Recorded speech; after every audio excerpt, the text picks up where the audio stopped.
This way. Bam. All right. We take off this bathrobe. Link, I'll post it again in chat, but everyone else can too.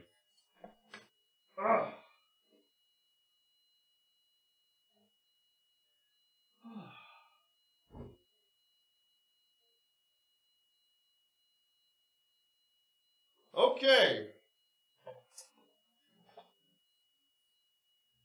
Let us read together, shall we?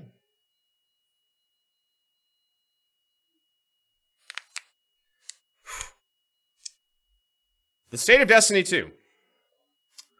Hey everyone, with Destiny 2's console and PC launches behind us, we want to take some time to talk with you about Destiny 2, specifically where it's at today, and where it's going.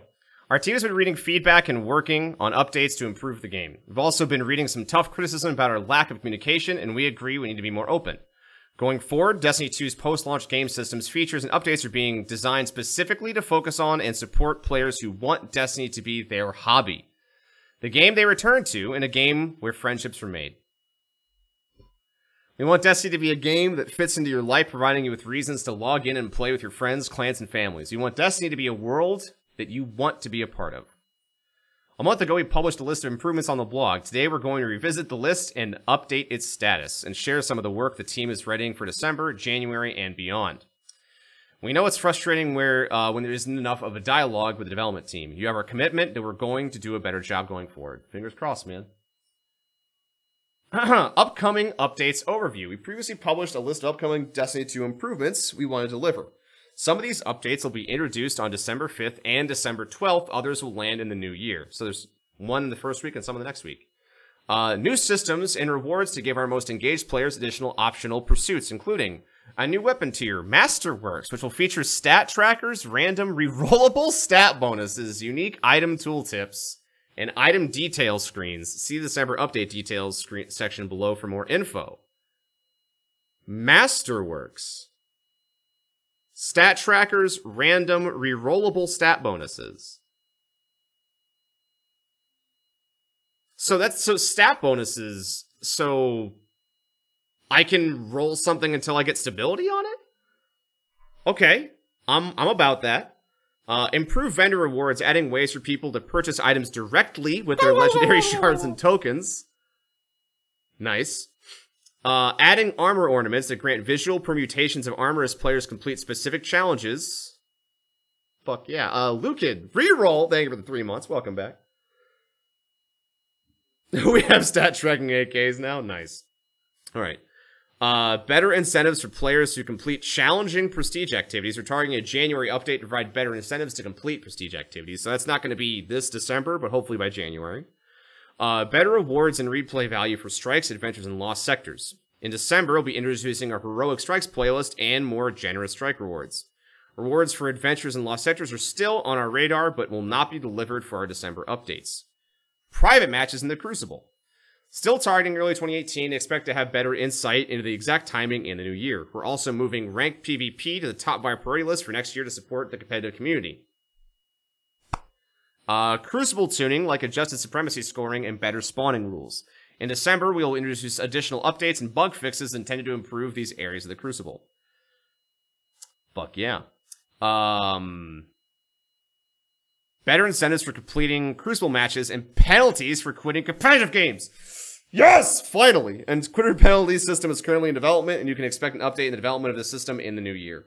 Finally. So that way when you play comp and someone drops, you're not fucked for 8 minutes. Well, I mean, you might still be fucked, but at least that person gets fucked too, right? Continued improvements to Iron Banner and faction rallies, including uniqueness of rewards. Next Iron Banner and faction rally will introduce improvements in both these areas. We already know a lot of the Iron Banner ones, and I'm assuming that those same changes are going to be applied to faction rally, but we'll have to wait and see, I guess. Changes to make the mod economy more interesting and impactful. The Gunsmith will have some updates to how mods are acquired, and they're exploring more updates to the system in the new year. So it looks like we're not going to have those changes immediately, but maybe we'll have more updates in 2018, hopefully soon. Ongoing improvements to exotics, including adjustments to reduce instances of duplication. We plan to tune underperforming exotics and will continue to make targeted updates and improvements. Duplication protection will be added for exotics in the new year. New ways to spend surplus currency and materials, looking at you legendary shards. Players will be able to spend tokens and shards on vendor inventory. We already knew about that. Zur will have new items as well. Interesting. So there's all this stuff that's below. I want to mention that. This is like, not even, if we stop here. Oh, I skipped Gunsmith? Did I? Crucible tuning, uncovered exotics, duplication protection, players spend tokens. I don't think I skipped anything. Yeah,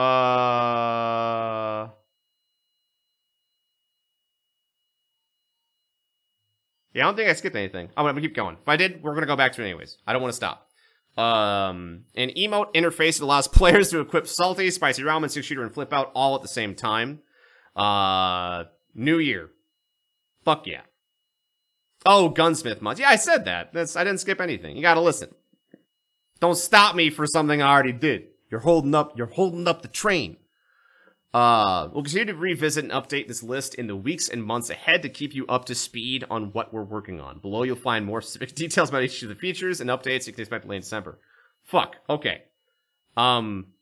Quickly, everything sounds fantastic. I want to know by more generous strike rewards, if they mean strike-specific rewards or not. I am intrigued by Masterworks and how they're acquired. Maybe you need to have 10 of a gun to acquire a Masterwork gun. I'm sad that mods aren't going to be changed that soon. I hope that comes quickly, but I'm assuming we're going to learn more. And I'd like to know what the quitter penalty is, too, for people who quit comp games. Okay. That's hot take. Hot immediate take. Oh my god. Alright, hold on a second. December update details. There are 4 key areas we're targeting for improvements in December. Some of these updates will arrive with the December 5th update, and some additionals will be included in the following week. Both updates combined include improvements to set against the following goals. Deepen rewards for advanced players, provide more player control over obtaining rewards, make shards useful by adding things to use them for, provide general quality fixes wherever possible. The following changes are the first steps towards achieving these goals, with more planned for our next release in January. Here is a preview of impending changes to Destiny 2. Each category is marked with a forecast delivery date. Masterworks, which just looking at this, that has an extra Masterworks slot, to where it looks like it's an additional mod slot, and it has more reload speed. And it also has the enemies defeated there in the corner. I wonder if you add more things to the Masterwork piece, if it adds more stats and stuff too, like accuracy percentage and stuff like that. But I find it funny they use the Uriels here. That's interesting. So currently it looks like it's just an extra mod slot, but I'm assuming they're going to tell us more. Uriel's gift. So I'm assuming I guess the fancy top part of it is it's showing it's a Masterwork item, the little flare. Oh, that's animated. Well then. I didn't even notice that. This isn't, but this is. It's neat. Interesting. December 12th. Legendary weapons will drop as or be upgraded to become Masterworks versions. Masterworks will have a few advantages over the baseline legendary weapon. Track and display the number of kills of that weapon between total count and crucible count. Generate orbs for you and your allies on multi-kills. Add weapon stat bonuses that are selected randomly from a small pool and are rerollable. Masterwork drops from any source of legendary weapons for characters above 250 power. Unwanted Masterworks can be dismantled into materials that can upgrade an existing legendary weapon into a Masterwork. Raid and trials of the 9 weapons will have the very high chance to be Masterworks.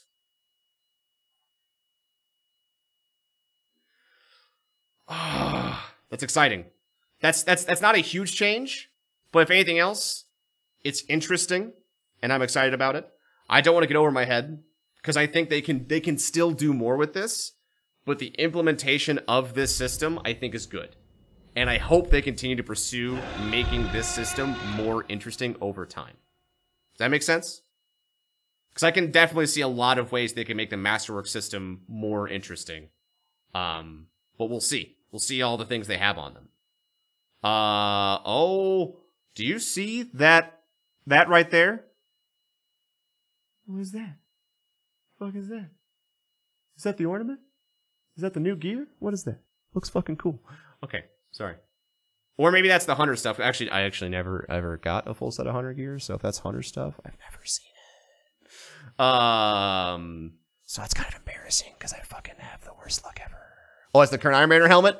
Damn it! I've never seen it! I've never seen it!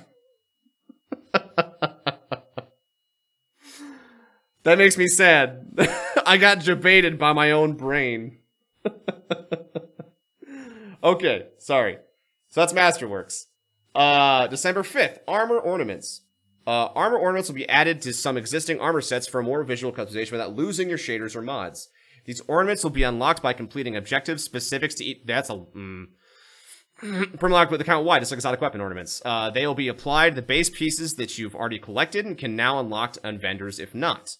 In Season 2, the following sets have ornaments unlocked in their respective activities. Vanguard Faction Armor, Crucible Faction Armor, Trials Armor, Iron Banner, Dio, Future War Cult, New Monarchy Armor, Eater of Worlds, Raid Layer Armor.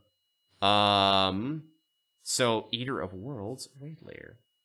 So it's not old Leviathan gear, it's the new stuff. Spooky Spider, thanks for the brand new sub, I love you. The name of that cloak? Oh, you saw the name of that cloak, you just never saw it? Nice. So that's interesting. Okay, that's a lot of stuff. I'm very happy I kept my tokens. So that way I can try to get some Masterworks next week. Actually, no, that's the 12th. Oh, I might save them for the 12th then. I want to play Trials now, because I want to get the full Trials gear. Anyways, sorry. Binary Phoenix Cloak. December 12th, Faction Armor and Weapons will be unlocked for purchase for Legendary Shards and Faction Tokens. On most faction vendors. All 5 armor slots will always be present. And weapons will rotate weekly on factions that have them. Slots will be unlocked by claiming reward engrams from the respective faction. You will get credits for engrams you have already claimed since launch. Hell yeah. Okay, I guess I don't even have to worry about saving tokens if I can just buy the full set. That's what, 10 apiece for 1, 2... For the full set, it's 50 tokens.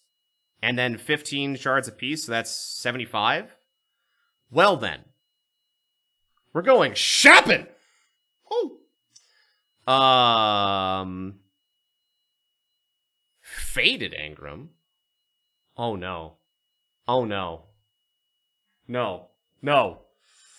I see you!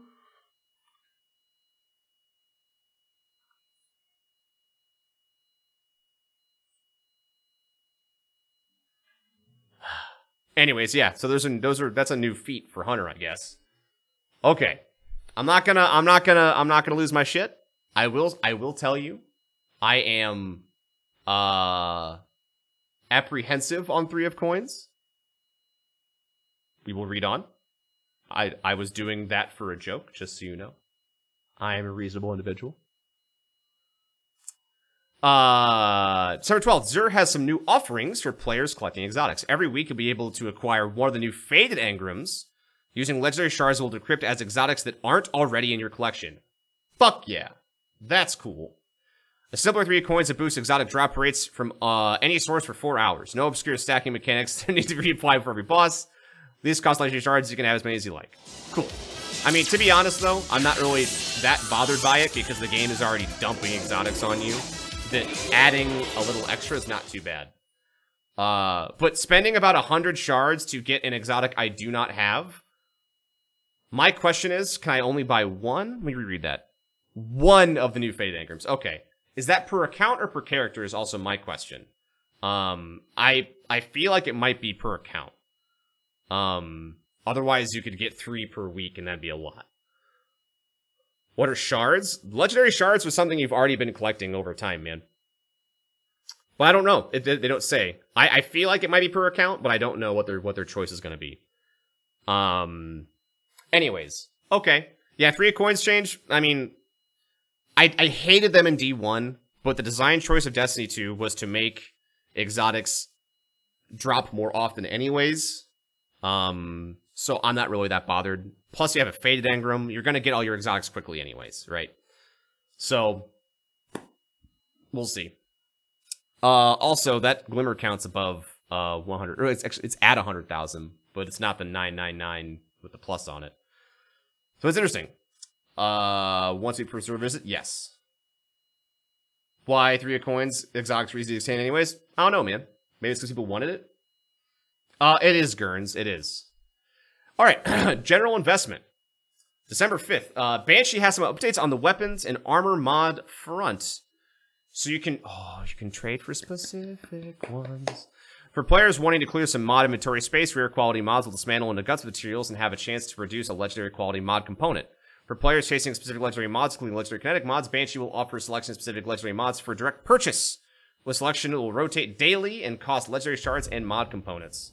So it looks like he's going to offer 3 legendary mods a day that cost shards and mod components. Cool. Malcab with the whole year. Welcome back, my dude. And also you too, Pearl. I think I might have missed you, but you're awesome. So interesting. Also, I wouldn't take that glimmer being more meaning much of anything, because this could be just an artist mock-up. It may not be actually in-game. Just keep that in mind. For that Zur inventory. Because it's also coming out the 12th, yeah? So this may not be a final product that's in-game. Just to let you know. For this guy right there. That's great. So for me, if you've seen my mod inventory, I have a shit ton of mods. But it's cool knowing that I can trade 5 of my current mods for 1 of something else. So if I need something, and I see it being sold, I can just do that. But I might start storing my normal mods to see if I can get the blues to turn into other stuff, man. We'll see. Alright, anyways. For players chasing a world legendary or looking for Masterworks, Master Raoul will sell some of his rumored hoard of legendary engrams for legendary shards. So they're bringing that back. Interesting. Also, fuck you, Master Raoul. No one likes you. Get out of the tower. December 12th, Commander Zavala and Lord Shaxx will sell gift consumables for legendary shards that can be used during a strike. Crystal Master will serve the following functions. Grant bonus rewards to everyone in the activity upon completion, friend or foe alike. Award anything from faction tokens to a round of exotics for everyone in the match.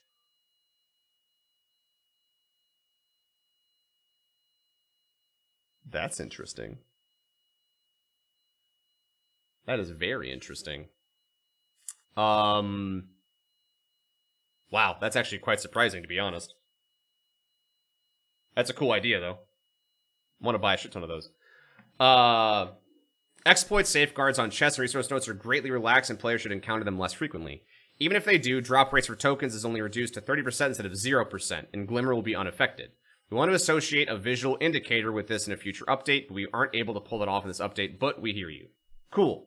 So they're going to immediately, I guess at 12th, so almost immediately, heavily relax the lockout system, and then instead of making it 0%, it's a 30% chance. I still feel like they should just not have it, but we'll see how it works. That might be enough. I don't know. We'll have to wait and see. Vendors will now beckon you to hand in your rep tokens only when you're carrying enough to earn a report engram. That's nice. Rep tokens. Daily challenges will have reputation token rewards increased across the board. Cade's treasure chests will still offer variable rewards, but now guarantee at minimum a payout of destination appropriate reputation tokens.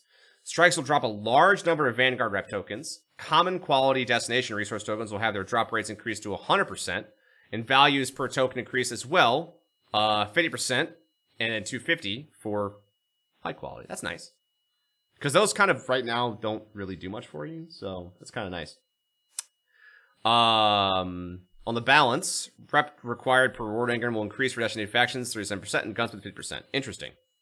That makes sense. They're making it more engaging. But if, yeah, I guess that makes sense to me. 37% on a planet means that you're going to, I guess, 25%? So you're going to 25 tokens per rank up now? But now you have a more deterministic way of acquiring things. So be 25 for that, and then Gunsmith by 50%. I'm at 30. So 45 gunsmith materials? Damn. Interesting. Okay. Leviathan Raid tokens will be redeemed at Benedict immediately upon attaining a token, instead of requiring a full clear before unlocking. That's nice. 27 for 37%? Maybe it is. I don't know.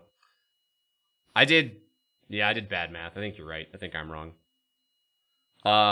With launch for Curse of Osiris in the beginning of Season 2, you can expect to see a full suite of patch notes that will document all of the changes outlined above, as well as additional gameplay and sandbox tuning changes the team is making to improve Destiny 2. We'll also be providing preload and launch day details, as well as a roadmap for our Season 2 content, which includes the dawning in mid-December. So that's probably the week after the 12th, so probably the 19th is what I'd imagine that going live, but we'll see. Maybe I'm wrong. All right. XP mechanics. Oh, we're at the end, everybody. Last weekend, we disabled a scaling mechanism that adjusted XP gains up and down without reflecting those adjustments in the UI. Our intention was to keep slower pace activities as rewarding as high-intensity grinding without confusing variations in displayed XP values. But the silent nature of the mechanic betrayed the expectation of transparency that you have for Destiny 2. We were able to disable the system with a server-side change, but a new solution is now needed to rebalance XP in Destiny 2. We have begun that work and will continue to provide updates to you about timelines and specifics. The values coded into our website API are being updated today, and may already have been as you read this post, to reflect the removal of this scaling mechanism. In a future update, we intend to link these internal and display-only values together for greater consistency, and to ensure that when changes are made, they are accurately reflected everywhere we report them. We already see that the new adjusted 160,000 experience per level value means that leveling is too slow for some activities. We have begun the process of collecting data and recalibrating experience earn rates to improve them as quickly as possible. XP boosts, including both consumable items and passive bonuses like the well-rested 300% bonus, were always applied after the system and never resulted in early slowing of experience. They should be unchanged by the disabling of the system and will continue to provide their stated increase in experience gains. Expect to see a lot of conversation from our team on this front, as XP rewards are updated and brought back in line with player expectations. That is a lot of words. Good. That's all I can say about that. I'm curious to see what it's going to end up as. They don't have any sort of date associated with it. They just say they're working on something. But we have everything in front of us. The total amount, how much you earn, all that stuff. It's all right there. Hope we have more transparency. I don't know. I feel like they said everything for me. All I can do at this point is wait, right? Okay, the future. Whew. Going forward, we plan to continue this dialogue as openly and frequently as possible. This will be an ongoing process, but one that we are committed to. This week, we'll be publishing a new episode of the Bungie podcast where we will sound off on the current state of Destiny 2, how we think about our communication challenges, and what it takes to update the game in the wild. You'll be able to listen to both Apple and Android devices. Thank you for playing, for being passionate about Destiny 2 experience, and for working with us as we look to continuously improve our game and studio communication.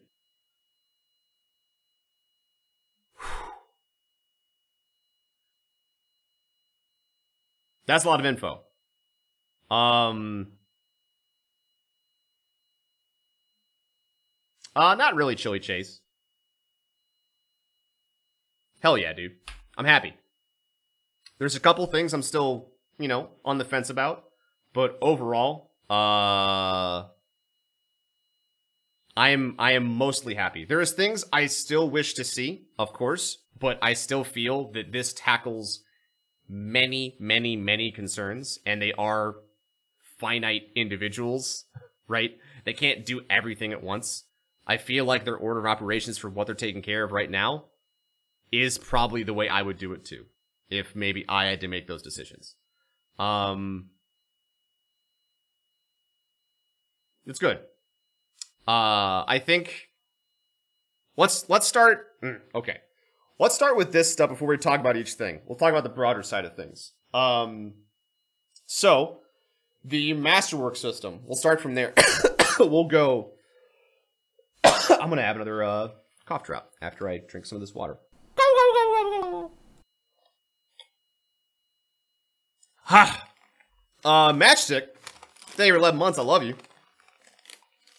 Whew.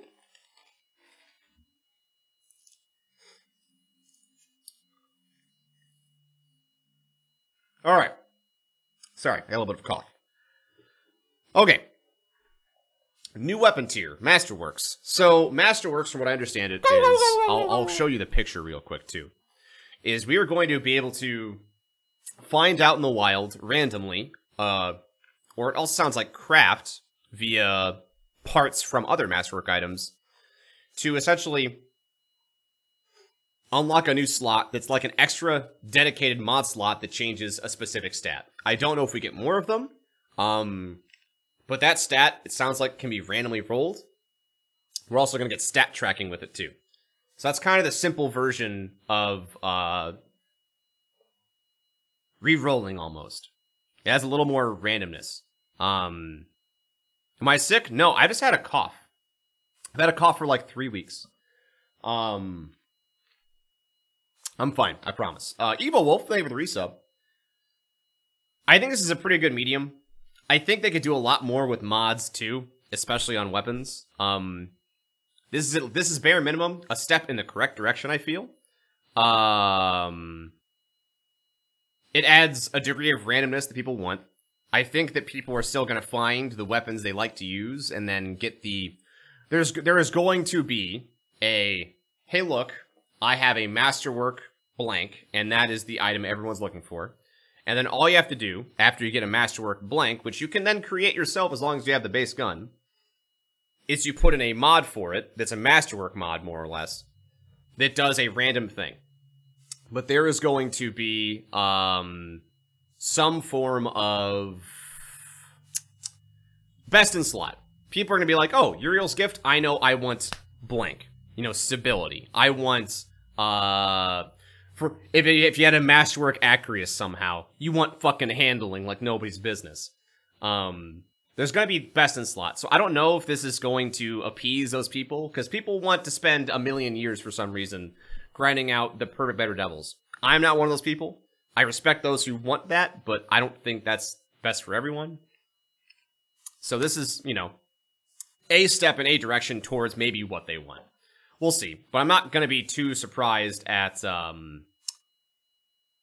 if people feel dissatisfied with, like, I want full random rolls. Because this isn't that still. It's still a static roll that you can have one, maybe eventually multiple things that are additive to it that are random. But we'll see. But yeah, dude. I'm excited. Masterwork items, they seem cool. But like I said, I don't think players who were all about having that perfect weapon roll farm, I don't think it's going to be that prevalent. I think there's going to be a very specific thing people want, and they'll be able to get it much quicker than farming for not only a Luna, but a Luna with a good, not shit roll, right? The vendor rewards. So, going forward, I will go to the picture. Hold on. We'll use this. All right. Example. Vendors, you'll be able to do two things. One, you can spend tokens and shards on specific rewards for that faction. Every time you decrypt an engram from a faction vendor, there is, I guess, a hidden tracker for how many you've gotten. And you are able to unlock more things to buy over time based on that. And then, there is ornaments for, I think it was 8 sets of gear. 1 for all the faction rally stuff, so that's 3. Vanguard, Crucible, Trials, the new raid, and I feel like I'm missing one.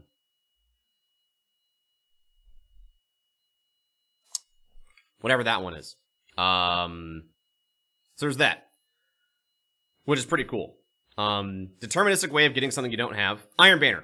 Thank you. I lumped that in with Crucible in my head. So, there is going to be a lot of customization on your gear. Hopefully, stuff that looks nice and is good. Judging from the little bit we see down there, it looks different enough. It adds a little more uniqueness to it. Kind of makes it come alive. Adds more pieces. Looks cool. I'm all about it. We'll have to wait and see exactly what it looks like. I don't know what those cost, but relatively cheap to spend 10 tokens and 15 shards to get exactly what you want. And then, there is a rotating weapon that changes. So if you're looking for a better Devils, Shax will eventually sell one for you. And then you can buy it from him. So, there you go. Which is nice. What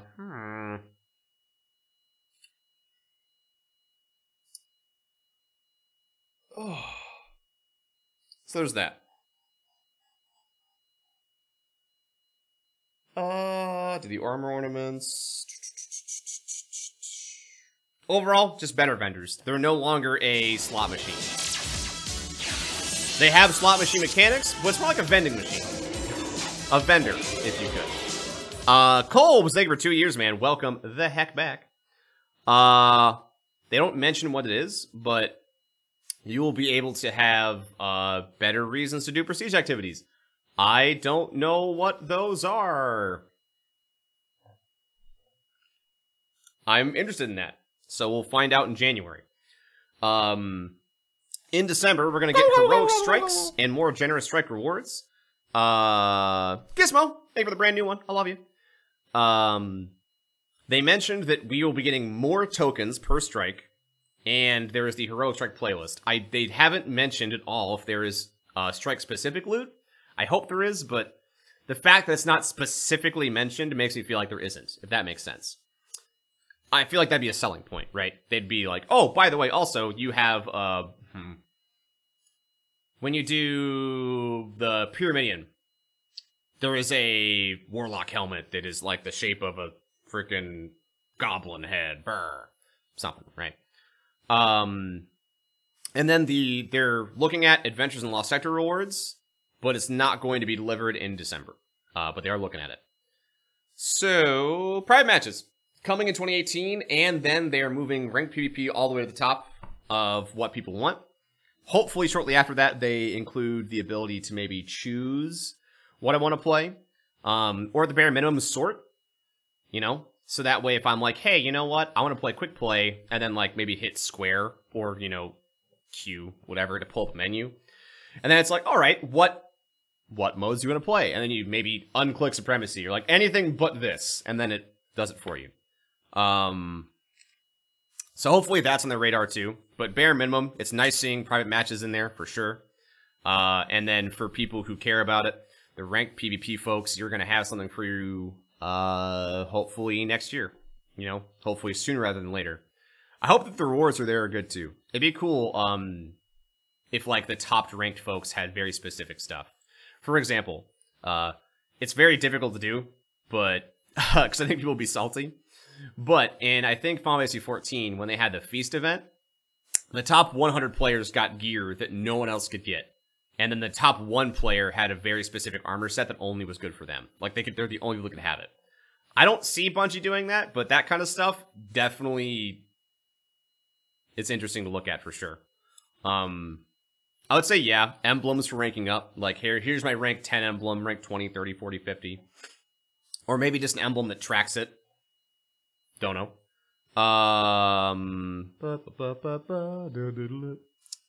So that's kind of the Crucible stuff, at least for that bullet point. Now for the scoring and spawning rules. So I don't know how they're gonna change Supremacy again, but yeah, they don't have it. They don't have it all dialed in yet. I don't know when they will. Hopefully they will soon. Supremacy is still pretty not the most fun.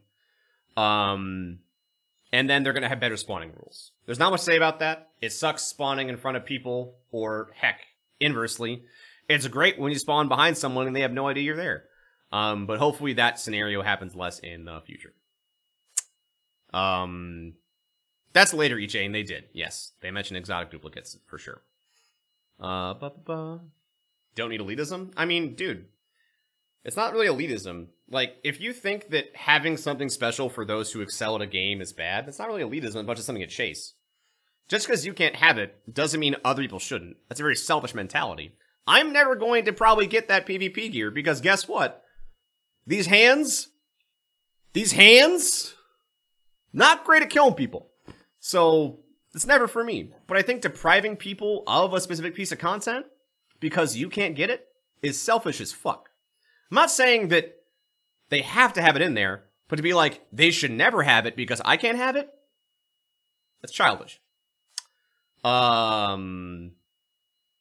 get the sentiment, though. I get it, because you want it. But I don't know what I'm going to say. Better incentives for competing in Crucible matches and penalties for quitting competitive games. Finally. I don't play comp a lot, but when I had to for Call to Arms, it really sucked being dropped into a game, starting, and then having 1 of your 4 drop. Because then it was 3 or 4 the entire time. There's no way someone's going to join you. That's not how comp works. And because people weren't penalized for it, they could join, leave, as much as they want. And that sucked.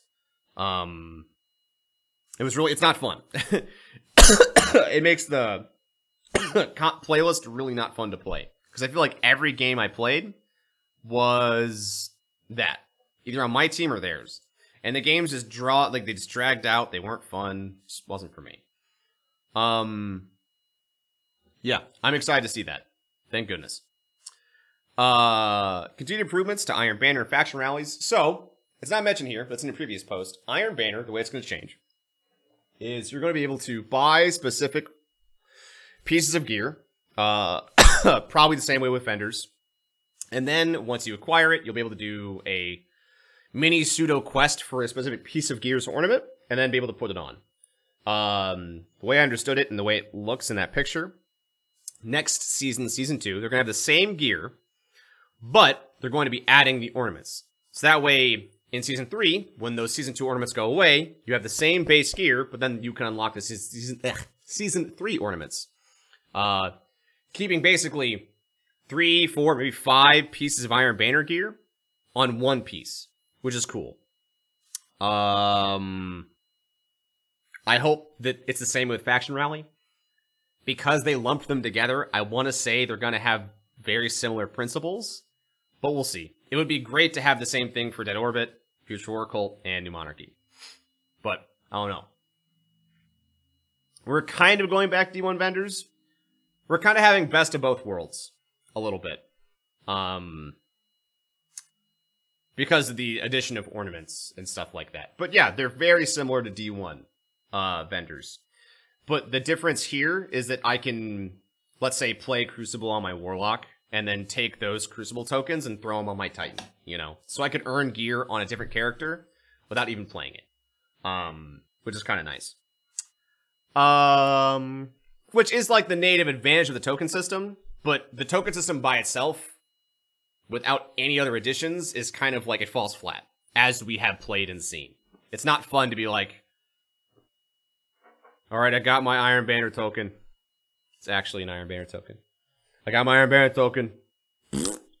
Oh, another helmet. Alright, gotta put my token. Why? Like, it's unfortunate. But yeah. So, that's how it is now. I'm looking forward to the new vendors. I hope they're good. It's nice having a rotating weapon as well for those who, let's say, don't have an anti-OP or a Better Devils. Hopefully you will be able to get one week. Curry, thank you for 27 months. Thank you very, very much. Hey, Pete. Alright. When will we see these new ornaments? Next week. It's that or the 12th. The 12th might be the unlock for it. It's either the 5th or the 12th for the ornaments. Let me actually check that, huh? Ornaments are on the 5th. So, all this gear, Vanguard, Crucible Trials, Iron Banner, Dead Orbit, Future War Cult, the Monarchy, and Eater, the World's Raid Layer Armor, they're all going to have ornaments the day Curse of Osiris comes out, whether or not you buy it. David and Wicked Rabbit, thank you for the resubs. Welcome back, I love you. I'm talking a lot, so I apologize if I talk quickly. I'm just trying to go at an expedient pace. Okay. So we were doing... Whoop! Caught it. Is that... Improvements? Okay. Mod economy, more interesting. Gunsmith is going to have updates to how mods are acquired, and there's going to be more updates in the new year.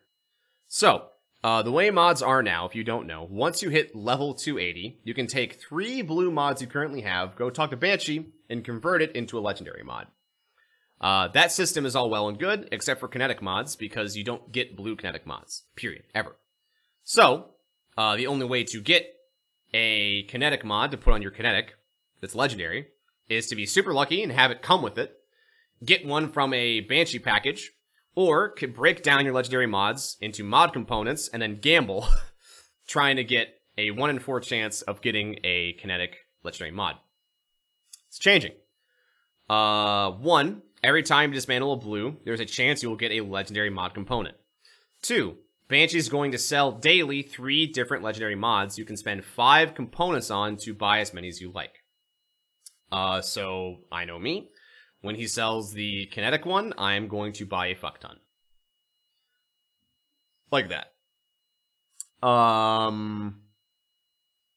We'll see.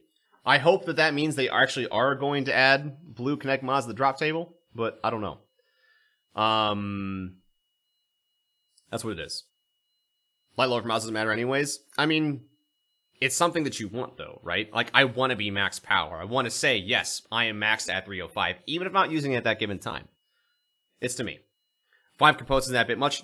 Now with the change. Like I said, anytime you dismantle a blue mod that you do not want, there is a chance you will get a mod component. And you can buy those still for 200 and for 2500 glimmer. And they will drop from the gunsmith. So it sounds like mod components are going to be dropping far more often than they currently are now. I mean, you never had to go flawless to go to the trials vendor. You just win a game and go to the Spire, and then she's right there. You go talk to her. Yeah, I hope that they genuinely do double down and expand on the mod system. I think it is a cool idea that is really underutilized right now. Vizard, thank you for 31 months. I love you. Because right now we have like very flat additions to weaponry and armor, to where it's like plus this.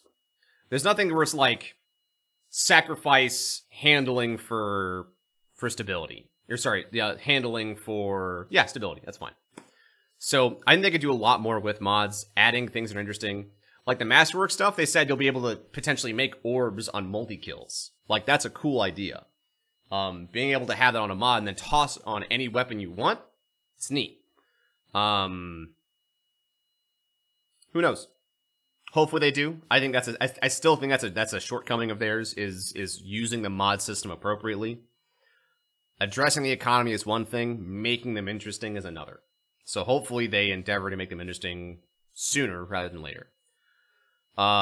Improvements to exotics, including adjustments to reduce instances of duplication. Alright. So they're going to tune underperforming exotics. What I hope that this means, fingers crossed, because it's not always their MMO. Their MO, not MMO. I'm an idiot. Typically when there's an exotic that is, let's say, not doing well, they don't always make it better. Sometimes they will make the other weapons that are near it worse. Not always, but sometimes they have been known to do that. So I certainly hope that they see, let's say, they see Fighting Lion, and they're like, you know what? We're gonna make Fighting Lion fun to use. Or insert the exotic you want to use more. I want Tractor Cannon to, you know, like, work all the time. It's fun to use, but it's frustrating when I shoot them and they don't go anywhere. And I'm like, what is wrong with you? You should be in space. I sent you into space with my tractor. So yeah, we'll see. I'm not going to hold my breath on that one. I hope it is better. We'll see. Duplication protection with new exotics in the new year. So they are going to basically attempt to reduce the amount of duplications already just with normal exotic engrams. 2 things. 1, 3 coins is coming back. Hell yeah. It'll last for 4 hours, much like a Fire Team medallion. You buy them for legendary shards, and it's just a flat bonus. There's no weirdness to it. You don't got to use more than 1. You turn it on, it just works for 4 hours. And then there is going to be, I will show you, a fated engram for 97 legendary shards. What this is an engram that will give you something you don't have. So if you guys remember, in Destiny 1, there was legacy exotics that were meant to fill out your collection. Imagine that, except now it's for a relevant piece of exotic gear. Also, there is new exotic hunter feet right there. They're purple. They kind of look like, you know,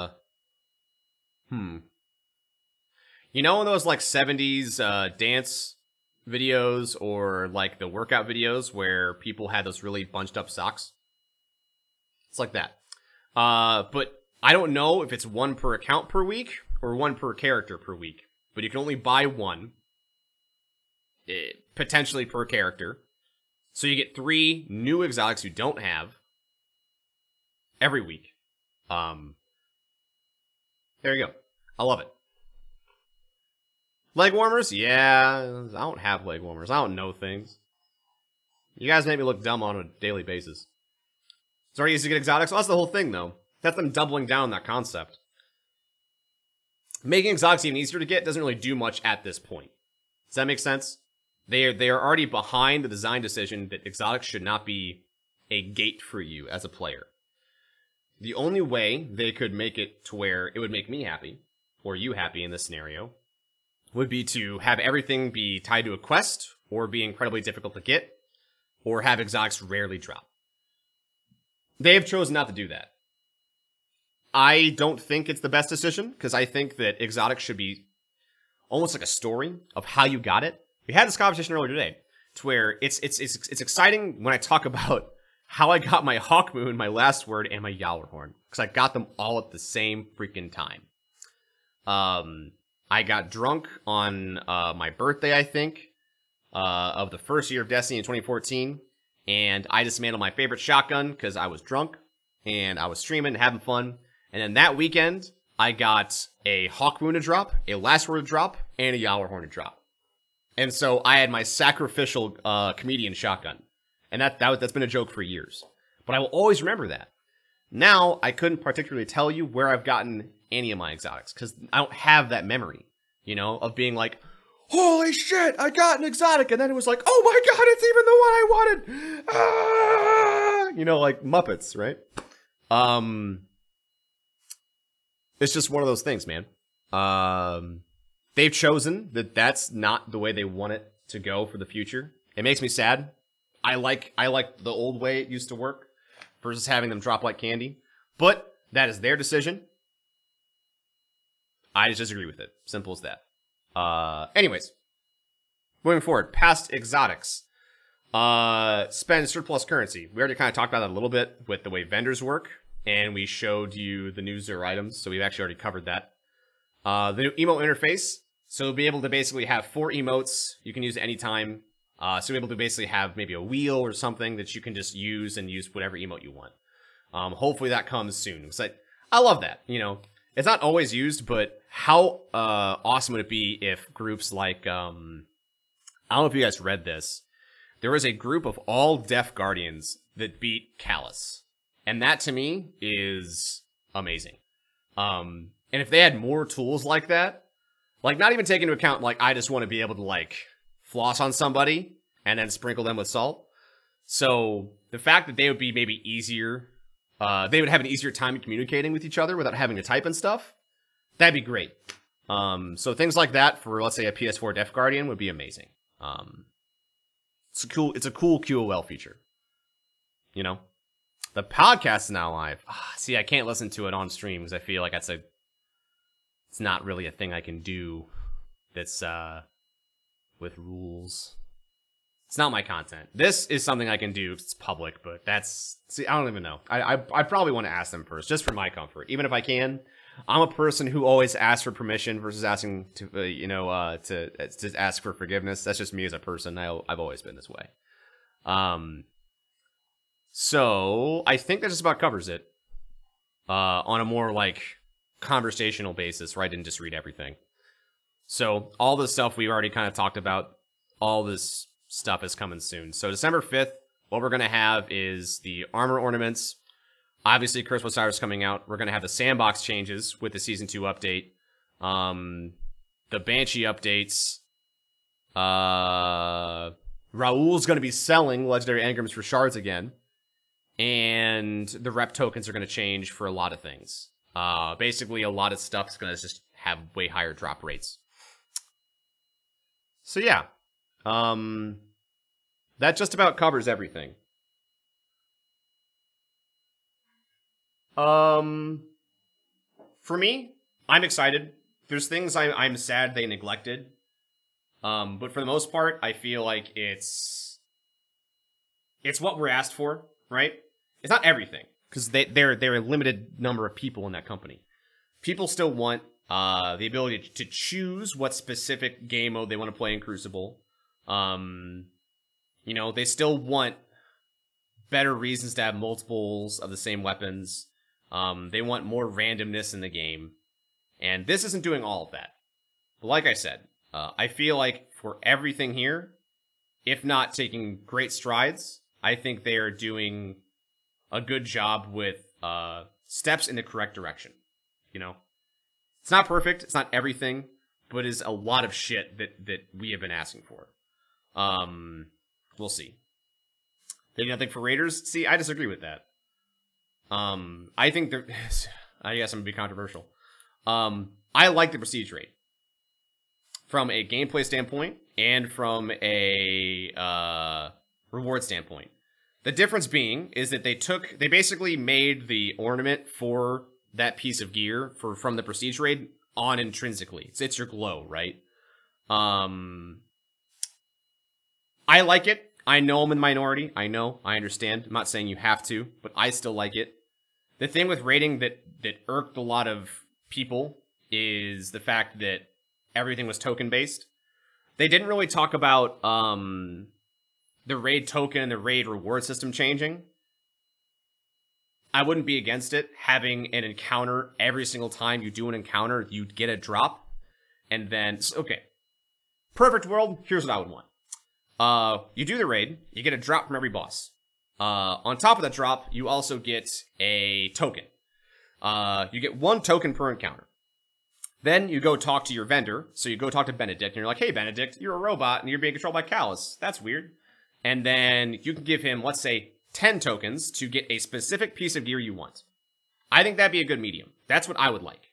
So that way there's a deterministic way of acquiring everything you don't have over a longer period of time. And that means if you finish out everything on your Warlock, the tokens you get on your Warlock, you can go ahead and use on your Hunter or your Titan, which is nice. But I don't know, man.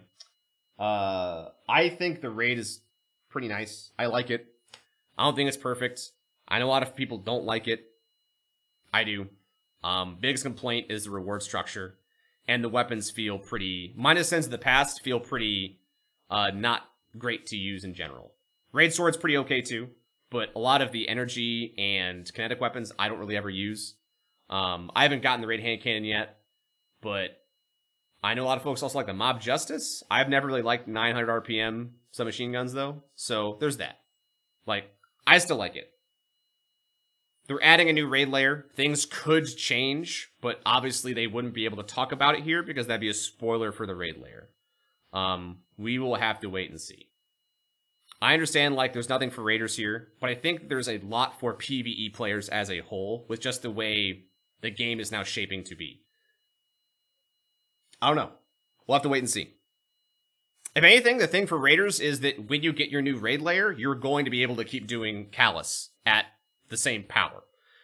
So you're going to have 2 raids that are relevant at the same time. That's at least something. We already knew that, though. No ranked faction levels makes you feel like I haven't done anything. You do have ranked faction levels.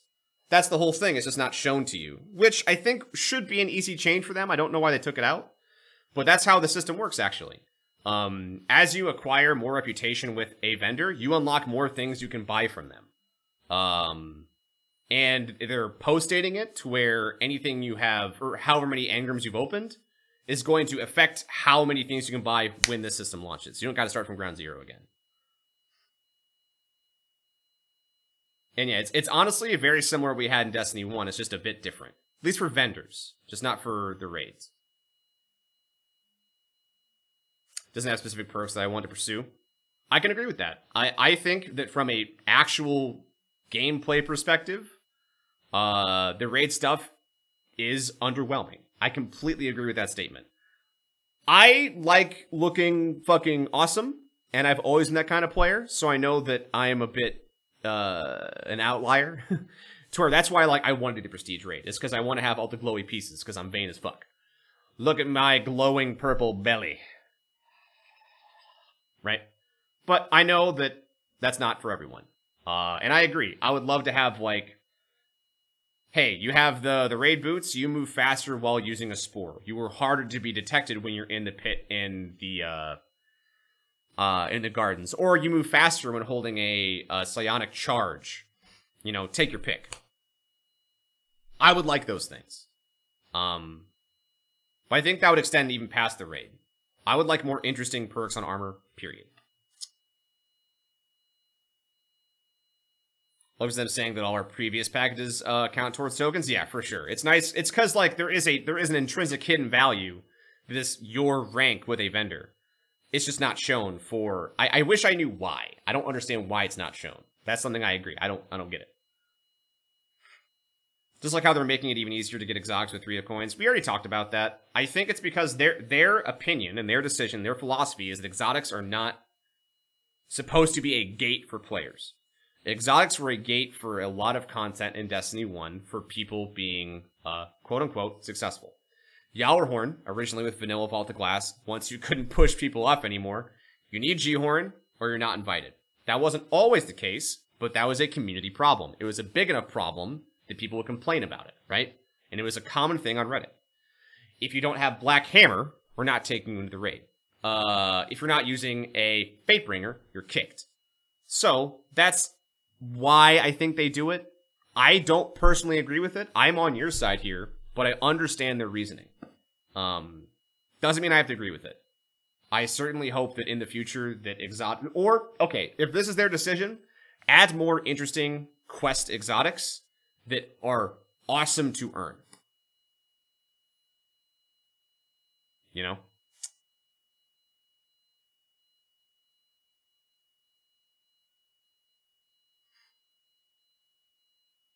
They should take raid loot out of the clan system. It doesn't really bother me, because it's just weapons, right? Which the only thing that's really worth the damn is Sins of the Past, in my opinion. I don't know. I'm not really bothered by it. Like, I understand, like, you feel... I have similar feelings. You may want players to feel like they deserve and earn pieces of content and gear, right? But I think it's a nice step, right? It's not prestige gear. It's only weapons. It helps out your clan. Like, do you not like your clan? That's kind of where I'm at. To where if it was just like, if I did the raid and then some random schmuck who I didn't care a fuck about maybe got something, that would be a bit different. To where it's like, every time someone does the raid, there's a random lotto, someone gets a exotic in their postmaster. That'd be like, okay, it's kind of weird. But, you know, it's nice for, let's say I'm gone for a week and I can't raid. And then it's like, fuck, I'm gonna get nothing. But I can log in for a moment and collect all my shit. That's kind of nice, you know? Is what it is. You're allowed to disagree with me. I understand your point, because I feel similar, but I'm just not bothered by it. I don't think it's the wrong decision, right? Personally, I like to show off the gear and they're doing things, but really all that means is emblems. Doesn't really mean armor or weapons. I would disagree. Flawless trials and raid gear. Sorry, the prestige raid gear are kind of the two examples of that. But they're not too flashy. And I think they can go full Monty and be even flashier. But that's just me. It'd be cool if they gave 1 of 3 of coins every week to help you earn these points. That'd be kind of nice. That's not exactly what Slayer Age said in his video. I haven't watched it. Because I like to make my own opinions. All respect to him. I just like having my own opinion. And if he wants to talk to me about it, dude, I'd love to. I don't like watching videos about that kind of stuff. They may be informative, but I just kind of like form my own opinion based on things versus just other people's opinions. If that makes sense. And I would encourage you to do the same thing. I hope nobody here will ever parrot my opinion and just say the words that I say without really kind of understanding the weight of why I feel the way I do about something. That's kind of a thing that happens all the time. To where, if I asked you about what Slayer has said in this video, would you say the exact things that he said? Or would you say how you felt about them and what you agreed with? Because a lot of the times, people just parrot things, you know? If I said, Yrill's gift is the best gun of the game, without saying anything about it, and then someone goes out and says, real skip's the best gun of the game, and then someone says why, and they say because Teawrex said so, that would make me feel bad. I don't know. It's one of those things I think is a common problem nowadays, is that I don't think enough people formulate their own opinions. Granted, I know a lot of you are here to maybe just talk about it or to hear my opinion, which is great, but I hope that it is a tool that you can use to formulate your own, right? But I feel like it's kind of a lost art.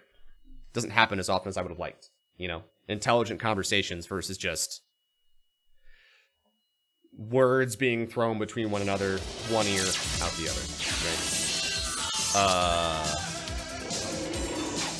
Bender, thank you for 29 months. I appreciate you. You are fan-freaking-tastic. Make sure the base weapon's the same, but really it's modification enhancements. And I agree with that. I agree with that, Mountaintop. I think that that's the middle ground. If they don't like the idea of someone having to keep dumping guns they don't use, instead just have them dump the pieces of it so that they don't have to go hunting for it again. They make the process more, you know, just kind of less unforgiving. That was my Steam notification going off, which I will now close.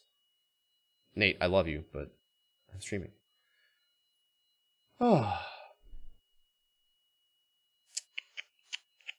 Good meme. I've seen that before. Oh, I just wanted to give him 24 hours. No, come back! No! Hold on! You can meme again tomorrow.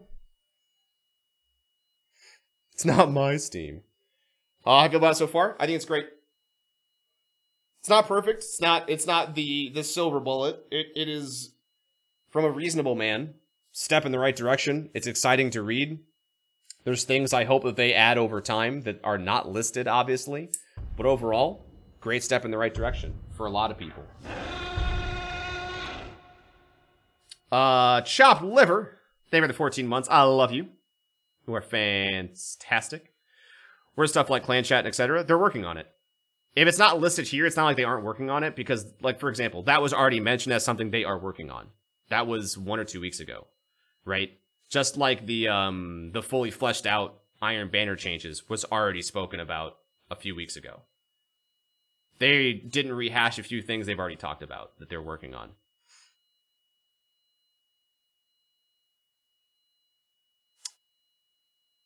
Think this does enough to start make up for the XP scandal? Do you think it needs to? I don't think it needs to. I think it sucks. I think it was a really fucking awful system. It had good intentions, but then again, sometimes the best intentions still result in some of the worst shit ever, right? I don't think, this is just my opinion, I don't think anyone was intentionally, maliciously hiding information. They seem obviously repentant that people feel that way, and they're working to take steps to fix it, right? I don't agree with it at all, but I'm at least going to try to give them another chance, right? And I still got plenty of bright engrams too. But I understand, I get it, some people are very upset. I'm not here to change your mind, I'm not here to argue about it, because guess what? You feel how you feel, and you can't argue feelings. They are that way, right? But yeah, I think it was a really awful system with good intentions that just maybe flew under the radar. And then people who were working at the studio didn't really care about it because they didn't think it mattered. And then it mattered a lot, right? Sometimes things happen that way.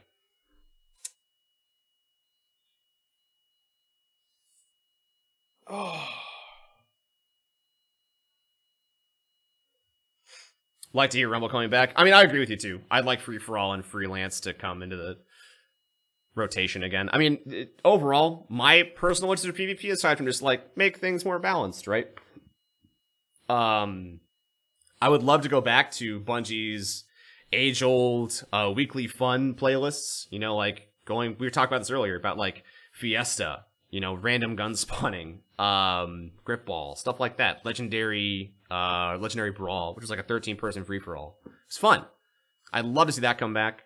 Making things more fun for the solo player is definitely something I think should be a priority going forward with how matchmaking works. But hey, right now, the biggest voice in the room has always been ranked playlists, at least from what I've heard. They're moving that at the top of the list, and making balance changes over time too. What's a sandbox? So, Martin, when people reference a sandbox in a video game, it is kind of like the rules of the video game. So when you adjust a sandbox, you adjust the rules. That might mean how much damage you do with a gun, how much health you have as a person, how much health an enemy has, how smart the enemy is, how effective your radar is. It's all the things playing together in a sandbox. So when they make a change to it, it's a fundamental change to the way the game functions. Make sense?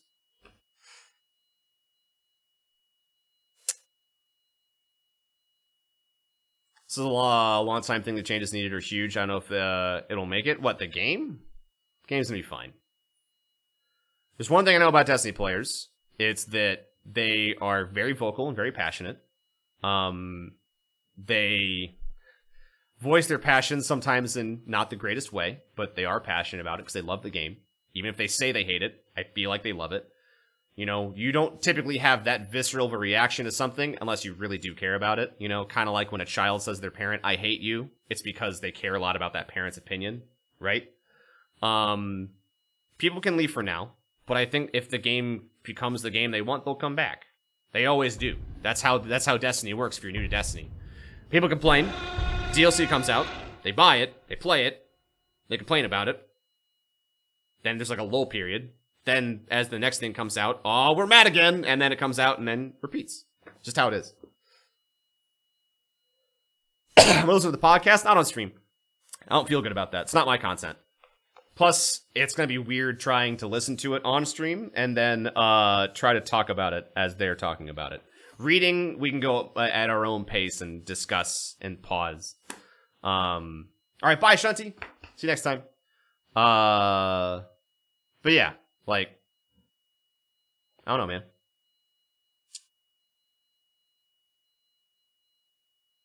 Exactly, AA.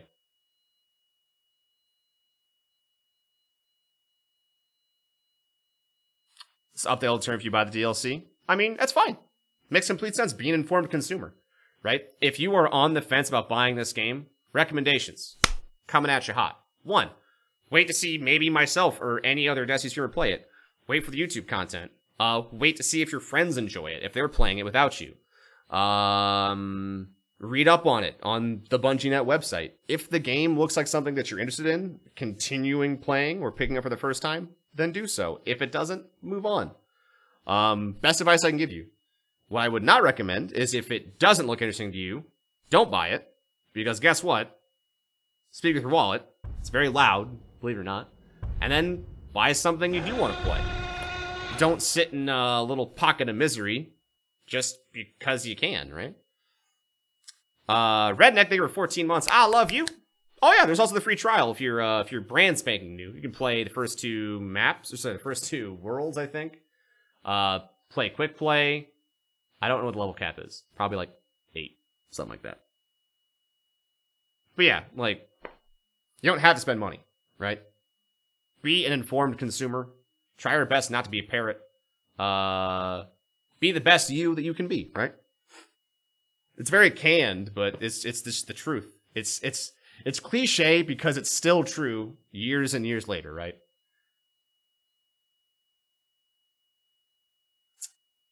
Oh.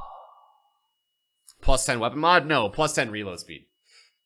It's a Masterwork mod that does adds to a specific stat. Free trial out? Yeah, it came out yesterday. On Tuesday, when it came out. Feel the rage being the Infinite Forest? I mean, I would love it if we had a specific Vex raid on Mercury. They've decided to go a different route, which is one that a lot of other games have done, where they have a recurring story for an extended period of time in the same raid location. What I will say is we don't know who the enemy combatants are. I think it's safe to assume there's probably going to be Cabal, right? But the fact that it was eating Nessus means that Vex could be where we're going. So we might still fight an incredibly strong Vex in the raid layer, but we don't know. We won't know probably until we're in there. But I would not be surprised if we fought a shit ton of Vex in the Leviathan ship because it was consuming Nessus, right? Free is still too expensive for this game? What, do you think you should be paid to play it? Just be a streamer, that's what I do. Get paid to play video games. Get them for free. It's super easy. I recommend you do it. Anyone can do it. Especially someone with an attitude like yours. You seem like you're just a joy to be around. Like at a party, someone sees you and they're like, it's like that. Adding impact would be huge? Yeah. I don't believe they're going to have Masterwork impact increases, but we'll see. Yo, what's up, Nelstar? How's it going, buddy? I think about the release date on the World Leader Raid. I'm bidding on Friday the 8th. I think it's going to be next reset. I think it's going to be, what's that, December 12th? Alongside the other changes. But we'll have to wait and see.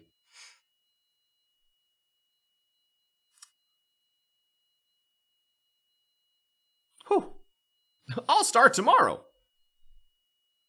I will say, though, if you do want to stream, the only way to do it is by doing it, right? I get asked a lot about, like, Teawrex, how do I stream? You just do it, right? Everyone has their own style. I will say, if you want to save money, try using your current gen console, you know? Use your PS4, your Xbox One, stream for free on that, you know? Play whatever games you want, and then if you like it, spend some money after that, you know? You love my comebacks? Nice, dude. The game is a shell of what it was in Destiny 1, and Bungie got the ball, but we pretend they're doing something well. Wake up, sheeple! Wake up! I don't like something, and you shouldn't either. And if you do, you're wrong. Like, comment, subscribe. 3, 2, 1, shoot.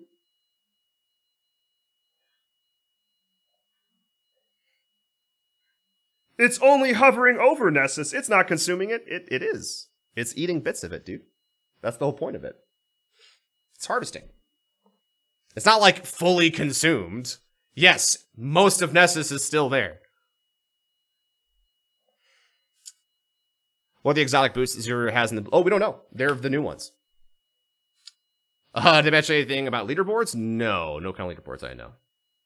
Tough job. I really love it, though. Can't tell you're being sarcastic, but I will say I love streaming. It's fantastic. I mean Mercury? No, I mean Nessus. Mercury was being destroyed. Like, I think Mercury was being used as fuel for the Almighty to destroy the sun. Right? I think that's right. It was connected and it was like shooting a laser beam at the sun by like consuming bits of Mercury. Somehow. I forget.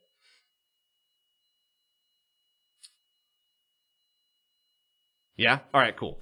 It's pretty sure. I was pretty confident, but I didn't want to talk on my butt. I think ranking will be done traditional Halo style because of Bungie, or divisional ranking most games like nowadays. I actually don't know.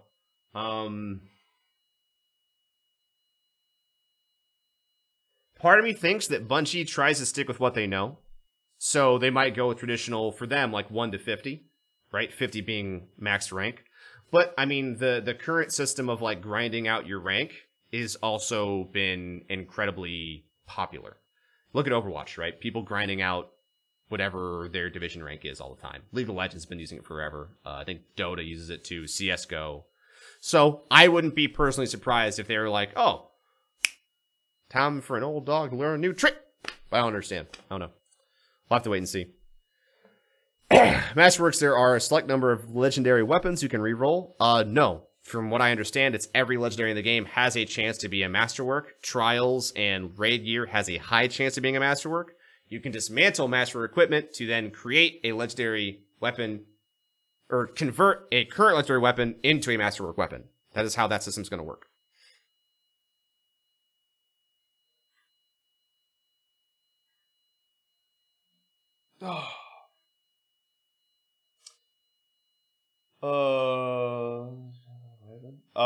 Maybe eventually State Spike. I don't know. You like that? I like it too. I don't think it's gonna. I think for people who see this, because here's the thing. I'm gonna tell you right now.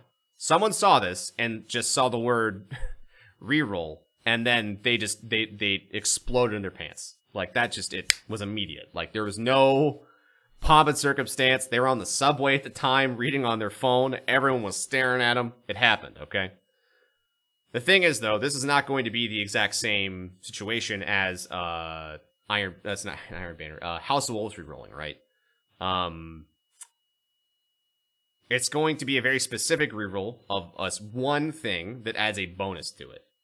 I don't believe it's going to take long to get the bonus you want. So if you're looking at like this and seeing, yes, I will be able to finally farm out a strong weapon that is unique to everyone else's. It'll be a little bit unique, but it will not be as unique as probably that person wants it to be. Make sense? So I see it as a step in the right direction. They probably think it's not enough, and they're probably still going to complain about it. But I'm curious to know if we're going to be able to unlock multiple Masterworks slots. I would love them to kind of work like the above weapon perks, where maybe eventually you can have like maybe plus 20 reload speed, minus 10 range. Stuff that way you can like give up something to be a bit stronger in one other area. But that might also be incredibly too strong. We'll see. Impact won't work because then they would have to slow rate of fire. I mean, they're not going to change impact. There's nothing that's really ever been done but that's been additive for that. For the most part. I don't believe I said impact, did I? I might have. Who knows? Farms for activity specific masterwork parks. So I like the idea, but why not just make them mods at that point? Just have maybe specific mods come from specific parts of the game, right? Raid mods, Crucible mods. Because that's a bit more flexible than a Masterwork slot. A Masterwork slot would be specifically for a singular bonus that makes the weapon just flat better. A mod may not make weapon better in every situation, but a Masterwork slot is like, no, it is improved, right? It's finely tuned. So I would say yes to your idea, but give it to normal mods and don't make them Masterwork mods. What I'm wondering is if the bonus is the core stats in the gun, like impact, handle, etc., or do you think this is the first step the mods also give an extra perk to weapons? I don't think it's like an extra perk currently. I'd like it to get there, maybe. But I don't. I highly doubt it's gonna change impact. But for example, if you have a weapon that really sucks at one thing, like maybe its reload speed is garbage. Like for me, if I had a Masterwork anti-OP, right, my submachine gun I love so much, I'd probably put reload speed on it so that way I can get kill clip faster after killing somebody. I think the stability and the range are pretty fucking good on it. I don't know if making those better would make the gun better, but I definitely know I would like to have kill clip to engage multiple people better. That's what I'd go with. But we'll see. We'll see. 10 damage, minus 20 RPM. That's a hard thing to balance, though, depending on the gun, because of how delta scaling works.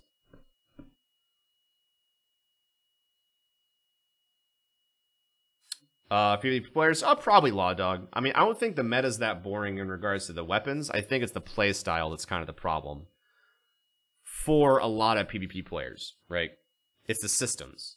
I think it's less about the guns and more about things around the guns. How fast Guardians are. Their ability to flush people out of cover. Their ability to take on multiple Guardians, right? I don't think that's natively a gun problem. They'd be very powerful rucks. Anti-OP? Yeah, I think I said that that time, specifically because we're having a conversation where it matters what I say.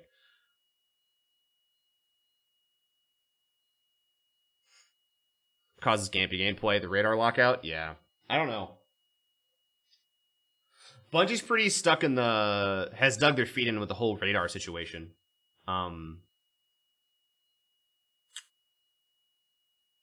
I don't know how I feel about it. Bungie's always had radar. I liked Halo when it had radar. I think that they could work on making it less strong. If they basically maybe reduced the range on it, and then made it to where it didn't have the cooldown for when you were aiming down sights, like you'd pop out and be there immediately, that might be a good fix for that. I don't know.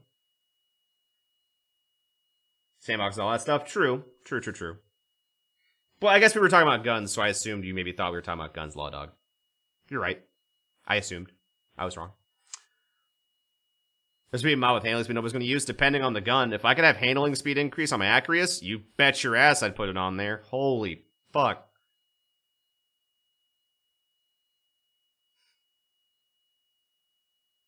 Yeah, I got you, Wymorn. I like they're doing armor ornaments, so I prefer they go full bore and let's pick the general look of each piece so we can choose the looks and stats we want separately. I know what you mean. Maybe in time. Think about Bungie allowing to change the frame of a weapon, which will have a good and bad sides to it. Change the frame. So you want, like, a super heavy change to the weapon. I think at that point, you just have a second weapon. Right? If you're gonna, like, make it... No longer is it, like, 600 RPM. It's, like, 450 RPM, higher impact. It turns an Omolon weapon into a Suros, and, like, I don't know. I think it's kind of the point of other guns. If you want to drastically change your experience, change weapons versus changing the frame.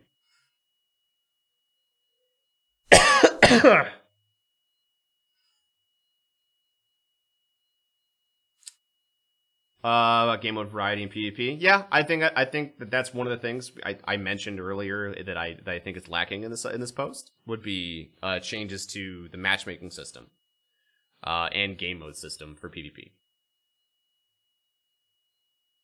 Completely agree, Melodic. I'm right there with you. Wait, what? This perk you want plus 10 bonus? That's what's... Wait, what? So you're saying you wanna have your bonus rolled and you wanna have your other thing rolled? Why? Take snipers out of the power weapon slot? I'm sure that'll be fine. I'm sure, you know what? Chat, we should go ahead and put snipers in the energy slot. Keep it still a one-shot. I'm sure that spawning in with 6 bullets in your sniper is going to be fine. Especially on PC. I guarantee you nobody plays CSGO and has no idea how to use a sniper on PC. I'm sure it'll be fine. It will not be a shit show at all. I promise. Definitely. Do trust. Do trust. I get the sentiment that you want to snipe more, but like, I don't think that it's that simple as just put it in the energy slot. I don't think you just do that. I think maybe we got to rethink bigger there. I'm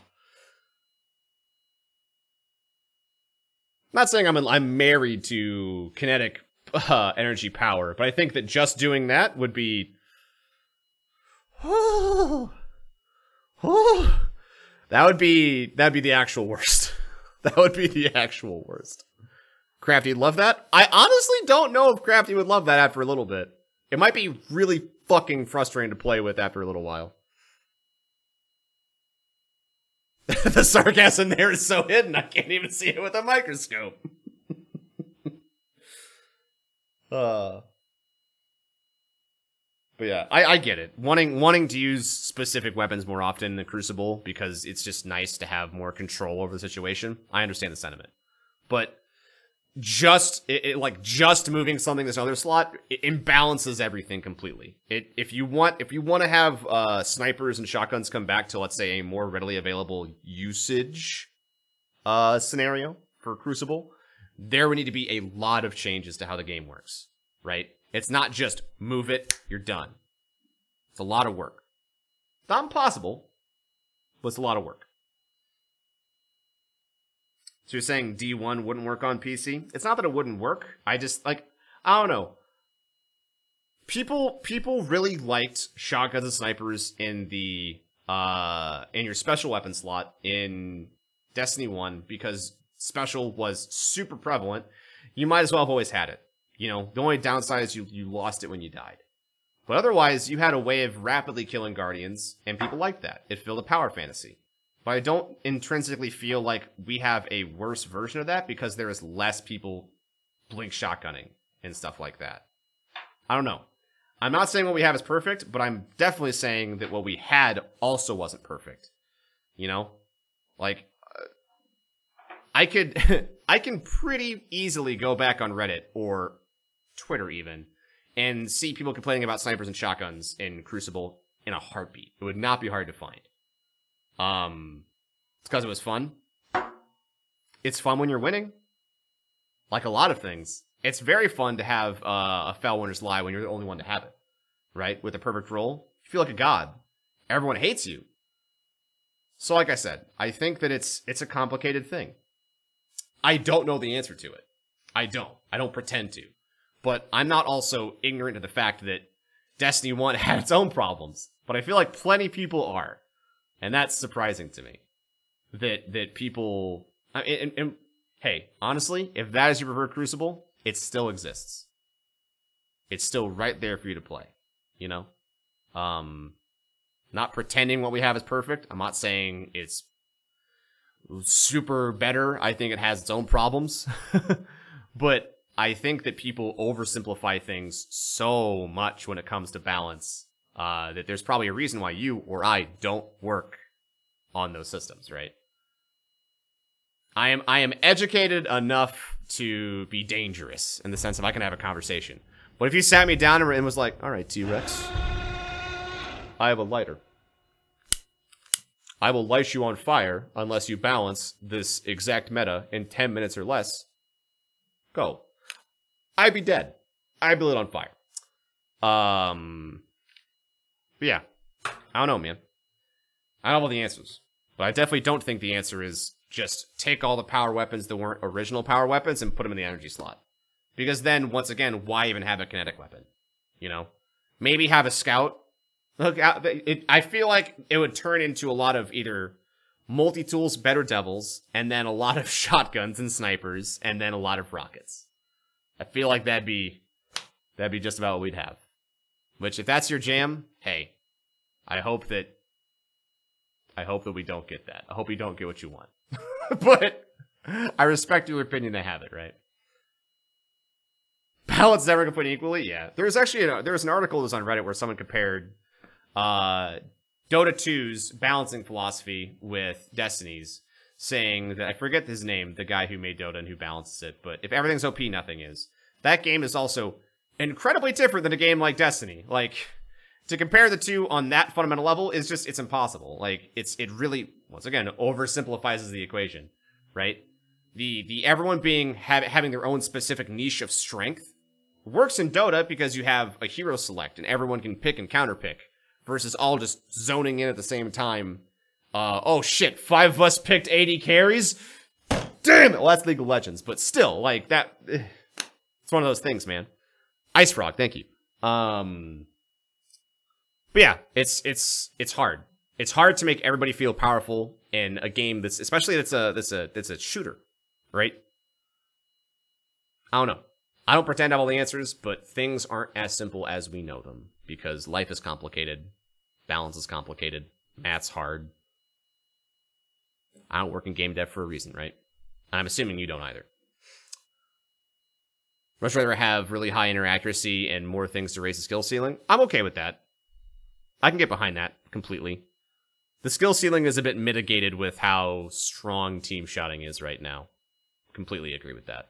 You don't see, it's harder for players to go into a situation where they are outnumbered and be successful.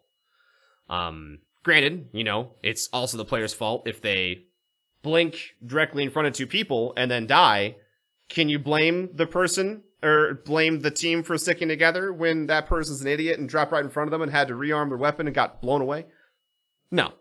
It's the person who blinks' fault. Whoever they are. Whoever would do that. Right? Dota stream's coming soon. Fuck. No, I just get made fun of the whole time. Power weapons only give rockets only 1 shot instead of 2, potentially. You think about vanity slots so you can use armor you want, use other armor to display what you like. I'm cool with that. I would definitely not say no. In PvP, it should be less about a weapon and more about skill. Completely agree. It should. But it's hard in a game like this because this game is a lot about what you earn, right? That's kind of the whole conversation. That's why a lot of the stuff that we're talking about today exists. People care about what they earn, and they want to be able to use it in different pieces of content. And if what you have doesn't matter, then why earn it? Power ammo shouldn't spawn. I think for trials, it's very interesting that power can spawn, that 4 different power boxes can spawn in 1 round in trials. Or way more, depending if you're playing survival.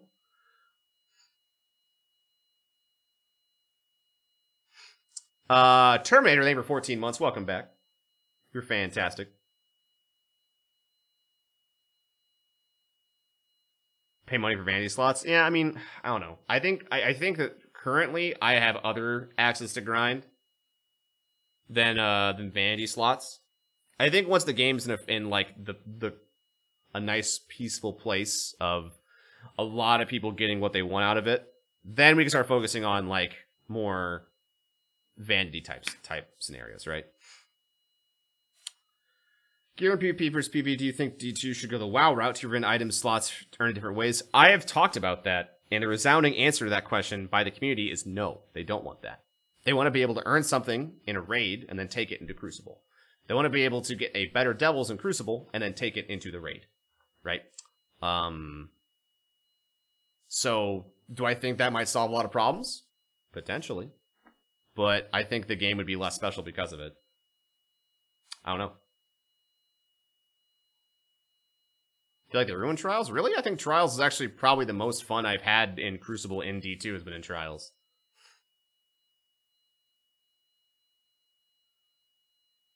You could do 10 new exotics day one? No, you can't. It's one per week. It's time gated. I feel like the LMGs will come back, but it'll be different to the ones we know. I wouldn't be surprised if they do that. If it's an exotic and it tests the grounds for that weapon class. Like trace rifles. Trace rifles are interesting, but making an exotic that's only one, and you can kind of make it special, and then test the waters with it and be like, alright, everyone likes this weapon, we'll make more. You know?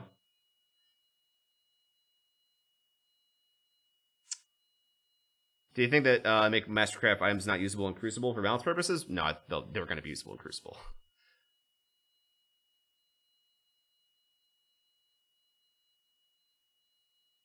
Trials Fall should be 9. I think if they put it... No, I don't agree with that.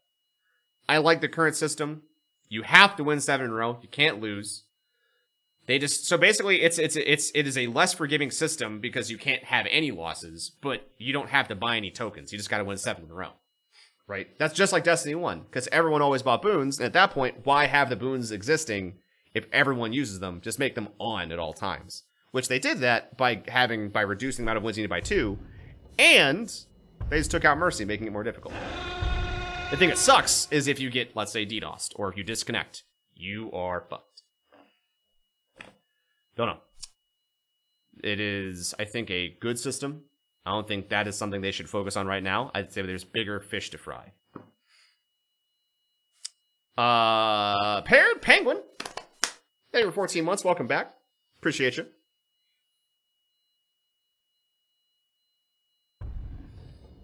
Oh.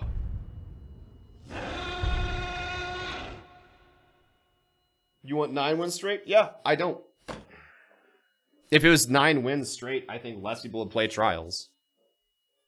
That is, and here's the thing also, that is more chances for you to get fucked by something out of your control. And it already happened. It's happened to me before. It happened to me when I was playing with Dado, Holtzman, and Buddy Jovo. We were on our, the game for our Flawless game. We were about to win. Got DC'd.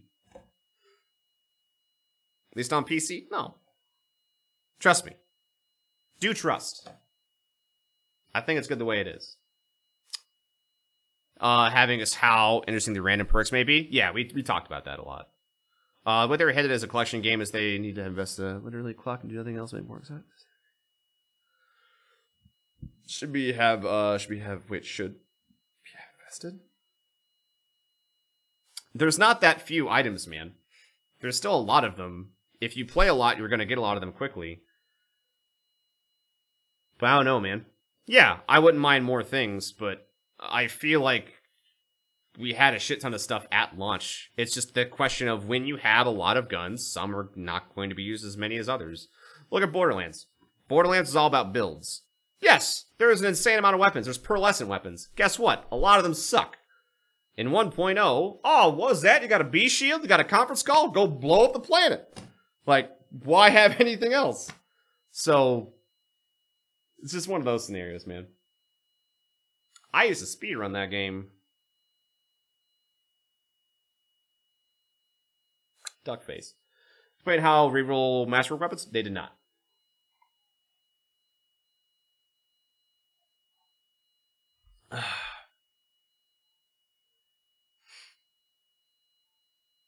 Play shiny Pokemon as a vanity item? I would love that.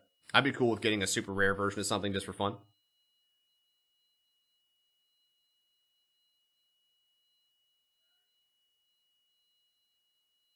The problem isn't that there are too many items or guns, or too few, in my opinion. It's that I would agree, yeah. A lot of them don't impact your gameplay that much. Masterwork is going to change that a little bit, it sounds like, by having things like when you add this Masterwork mod to a piece of gear, you can get multi-kills and make orbs. That was the one that really surprised me. They had something like that in there. You know, they basically, it sounded like they took pieces from artifacts from Destiny 1 and slapped them on weapons instead. So that way they didn't have to worry about like, oh crap, I'm not using a void weapon. I can't make extra stuff. Now it's like, no, I do what I want.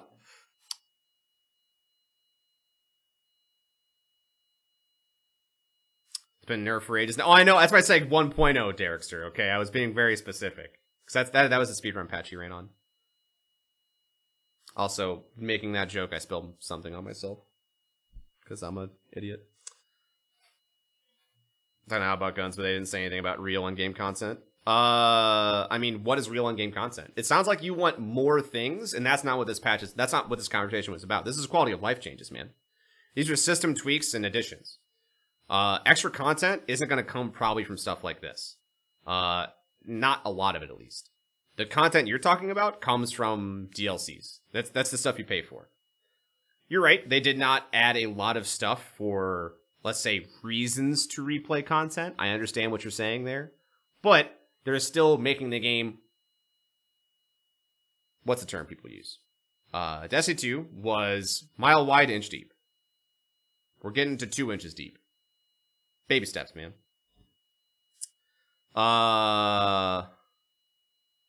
Comes out in 10 days. It's so good! I'm excited, Harley. Mod Hunt's gonna be so fun.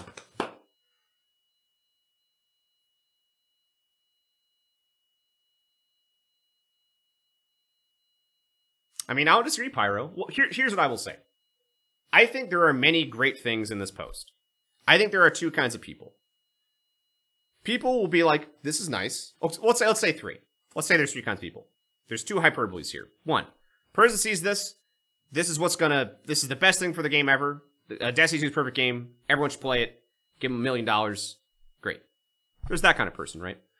Then there's the middle ground of like, there's a lot of great things. A couple things that I maybe don't agree with, or things I think should be addressed, and I hope they do soon. And if they don't, well, I might not have to play the game. Okay. Reasonable. Then there's people who are like, they didn't mention this. Fuck them. They mentioned so much other shit.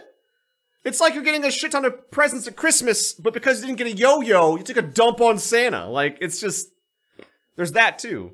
I get, like, not maybe having your prime concern addressed, and that sucks, right? But to be like, I'm not going to talk about anything else besides the one thing they didn't include. I think that's very hyperbolic, right? They can't do everything at once, right? Don't take a dump on Santa. Also, don't give Santa $1 million. He's just taking money from you.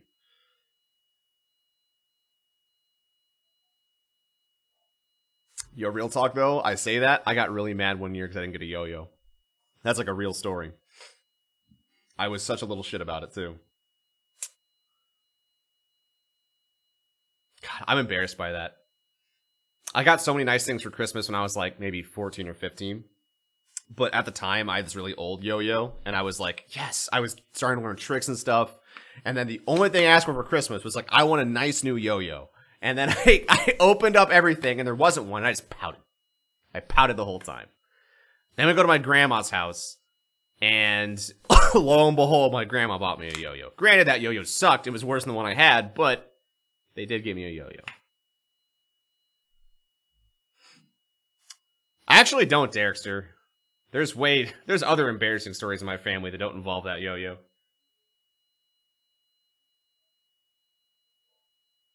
Oh, man.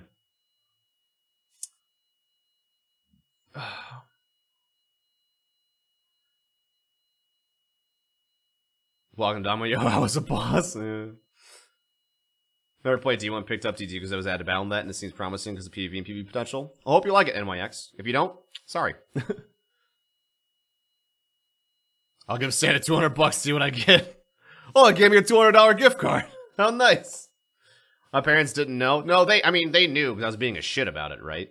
But it's just like, it's not a fun story. My sister stuffing a grapefruit in the toilet. Timeless. Timeless. Being grounded for like a week because my sister sucked. Timeless. who insisted that Bungie should give us solid dates and not just timelines or windows. It's sad how overly critical people can be. I mean, something like that, they should work in any business ever. Holy... triggers me a little bit. Man, yeah, it'd be great being given dates for everything, which, it's funny you mentioned that. Wouldn't it be great if they gave us specific dates for things? I mean, listen, I don't want to split hairs here, but Bungie, you're really bothering me by not giving me specific dates about content. Like, I just don't understand why you can come here and not give me a date for when things are coming out. How could you do that to me? It'd be crazy for you to do that. Who would do that? I don't know. It's insane, isn't it? But yeah, there's some things you can't. Like, you just don't know because you don't have a solution for something yet. But you give dates for what you can, and you can't give dates for other things. Work in any business. Nothing is ever as easy to date, right?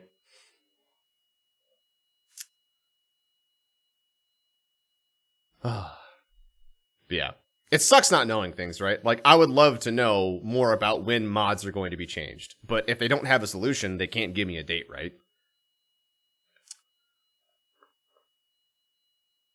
Dude, completely agree, Royal. I'm right there with you. I was literally just talking about that.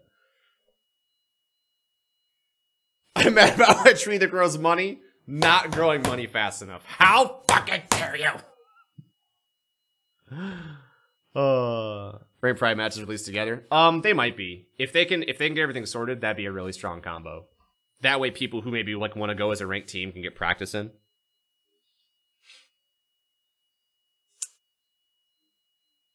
They had furious posted problems with D1. I mean, do you think that Destiny 2 fixed no problems in Destiny 1? Do you think that it's the inferior version? Because if so, 1, I'm sorry you feel that way. I enjoy it. 2, Destiny 1 still exists. I recommend going and playing it. But I feel like you're pretty dead set in feeling how you're going to feel. Alright? Nothing that I'm going to say is going to resonate with you. You're just going to be a little pile of grump. Probably. I don't know. The only thing good is the PC part. Damn! Damn, that's a strong stance. That is a stand your ground, take a dump on the front lawn stance right there. And saying your shit don't stink. Alright. You're allowed to think that. I think you're insane. That's okay. I think it'll come much faster than 1 whole year. Yeah, I mean, like I said, I don't think they want to put a date on it because they don't want to, they don't want to overpromise and underdeliver, right?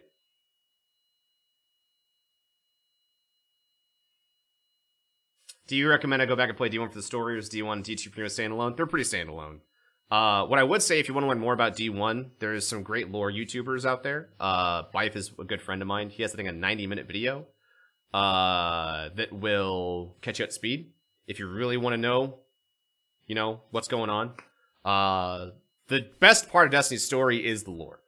Its story, otherwise, is pretty disjointed and weird in the first game. It's really straightforward in this one. But if you want a really deep and rich history of the game, the lore is where it's at. Kind of like Dark Souls, right? Are you excited for ornaments? Me too.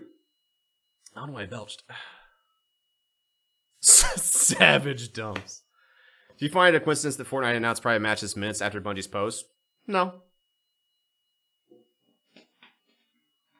Not really a competitive market. I think people who play Destiny may also play Fortnite, but Fortnite's a free-to-play game and a battle royale. The genres don't... They're not really in direct competition with one another. They may like share a user base and player base, but it's not like they need to worry about it, right? Didn't know you knew him? Yeah! Me and Bife are friends, man. I know a lot of folks in the Destiny community. You know, we don't play a lot together, but I'd like to think we're pretty tightly knit. For the most part. I mean, hell, I stream with my brother. There's that. But there are guns. There are. Restraint play is coming? Yeah. I think for a lot of people it's going to be interesting. I haven't looked at Twitter today since this has come out, and I'm terrified too. I'm terrified to look other places that aren't chat. I'm just going to lose it. I probably will update or upload this entire past, like, however long conversation has been to YouTube later. Because I think it's been fun. And 2, I think we kind of talked about a lot of stuff. Who's your brother? Professor Broman. Bald. Kind of looks like me. Does that do it for you? No? All right.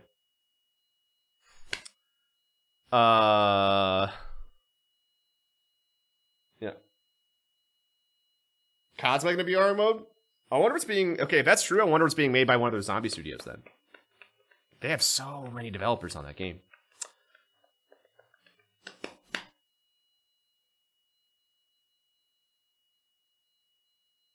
Or does he look like me? Eh.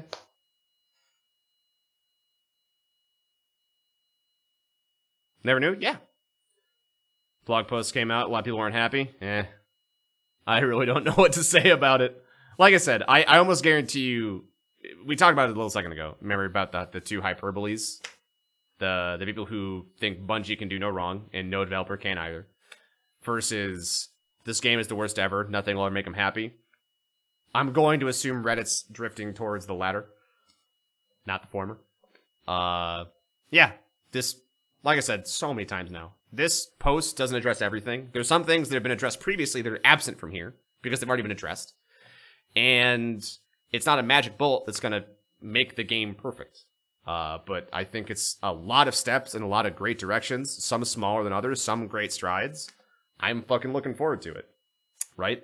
I still don't know if come next week I will play it for a fuck ton amount of time, or if it'll be like, all right, I played it for 3 or 4 weeks really hard. Now I'm like, all right, slow and steady, and then play something else. I can't predict the future, but I can say I like what I see. And if you do, awesome. If you don't, also awesome. You know? People are different. Maybe there are no perfect games. I'm sorry. Did you just...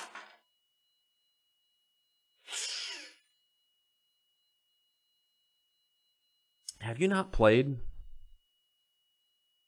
Breath of the Wild? That game is perfect in every way. You get to play finally as Zelda. Alright? It's exciting. Zelda, and you have to go rescue Princess Link from Ganondorf, the evil spirit pig. The greatest game ever. Okay. Don't you fucking sit there and tell me there's no perfect games, because I will find you, and I will give you a hug and show you that game and say it's great. Yo, real talk, I actually don't think it's the best game ever. It's a good game, though. Super 64! That game breaks something.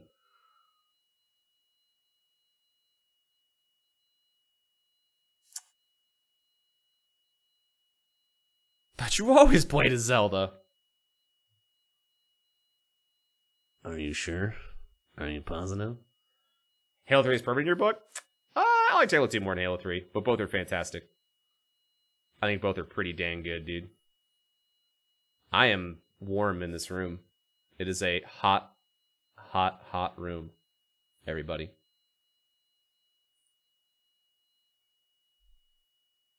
I'm just thinking of what else we can cover. I feel like we discussed everything. Do you guys have any more questions? Like, I'm always down to talk. But I feel like I did a pretty okay job covering everything from like a high-level perspective. I heard about a new series from Germany called Dark. It's like the new Stranger Things. Oh, I have not. Is it on Netflix? Oh, it's on Netflix. Oh. Cool. I might look it up. Yeah, what's up, DMG? Hope you're good, man.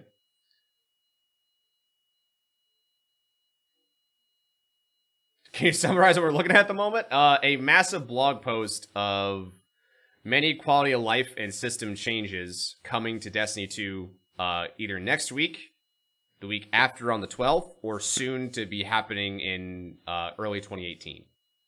That is what all of this was. Considering we're getting all this addressed as well as a new DLC, as well as a new raid layer, I think Bungie is doing everything in their power to make the game better. I'd agree. Completely agree. If you guys don't know, DMG is one of the support folks. Does a lot of kick-ass work over at Bungie. It's a cool dude. Happy about 3D coins coming back. So put it this way. If we had old exotics where it was dropping very infrequently, and I was like really grinding out and everything felt really special, I would say, yeah, 3D coins would suck.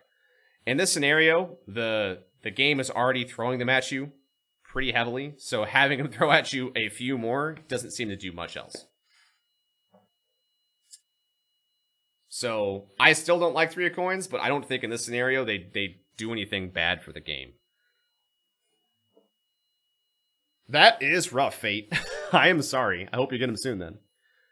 Whole Masterwork perk is expanded on, like make it similar to random rolls. We'll see. They're gonna be interesting for sure. And the acting community manager, yeah, he did in fact. So here's actually what happened. DMG stars in Pitch Black, as well as Chronicles of Riddick. See, DMG is Riddick. Cosmo is the leader of the Necromongers, and what happened was.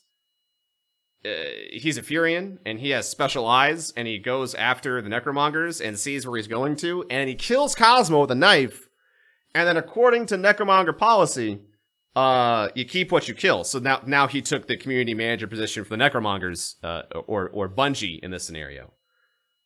So that's what happened. Factual statement.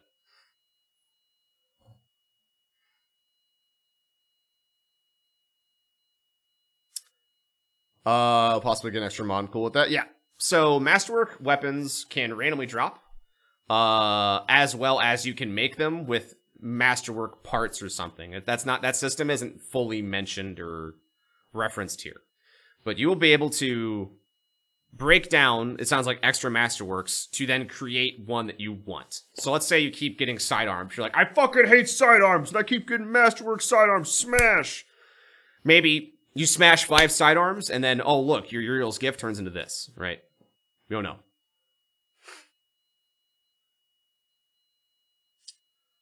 Spoilers for Chronicles of Riddick? Sorry. It's a good movie, though. Yeah, Necromongers, I mean, they're only important for one movie. Then again, so was, like, the start of the first movie. They're, like, 3 separate standalones. It's kind of weird how they're a trilogy, I guess. Also, my voice cracked, because I'm a baby.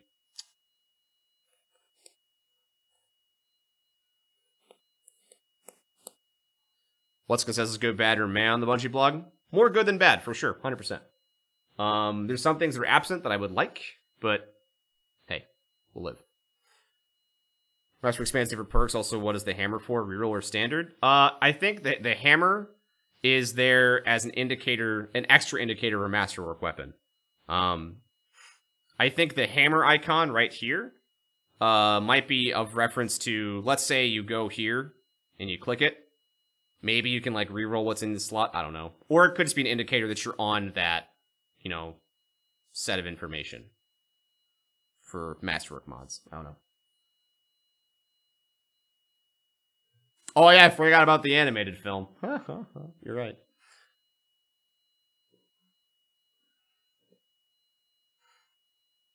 Three CF DLC is the same, right? Yeah, 5th.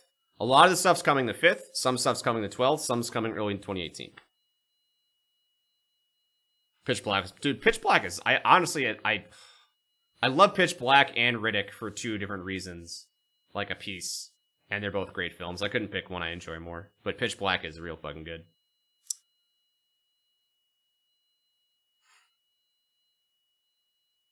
Crucible one's a different perk. What, you want a different Masterwork stuff for Crucible?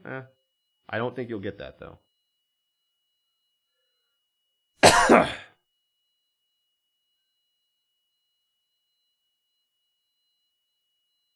So doing his blog post to the stream is a good idea. I do. I think that it's a shame that it had to happen this way, but when you put everything in text form, things can't really be misconstrued, right? You put down exactly what you mean, especially when other people look at it, typos, make sure everything is worded properly. When you do a stream, you're in a live environment, things can be misspoken, you're on a clock, and it's a lot harder to get your message across. Here, everything is, you can read at your own pace, talk, like right now, we're talking about it, stuff like that, and, you know, and stuff like that. I would have liked to have both still, though. But, you know, that's me. Because it's unfortunate that you know, I know, like, I know Pate and I know Skank, and they both work hard at Bungie, and it stinks that, you know, probably something they both worked on got canned due to something completely out of their control. Exactly, Tribeca. 100%. Don't want a token system? I mean, the token system's not the problem. Never was. You can have a token system that also works the way it currently does, and have other ways of getting gear and equipment.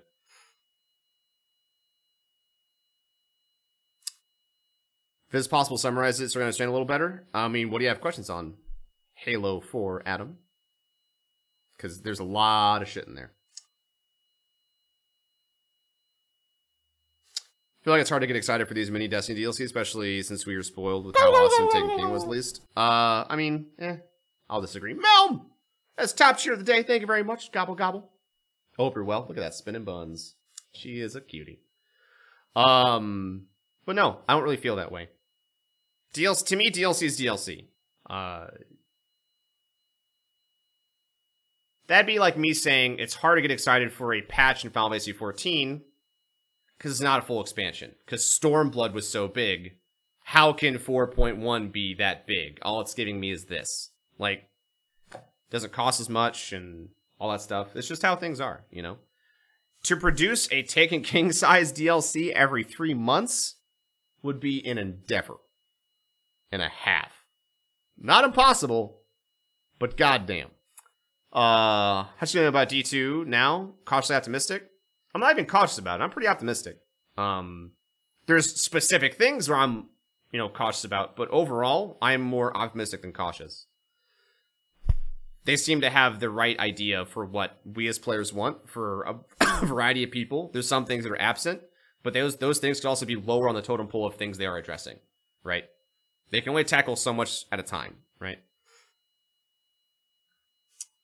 Based on that Bruce DLC, that is correct, Krasnovian. These changes come directly to the game. They're not with Curse of Osiris. They just launch at the same time. You don't have to spend money, though.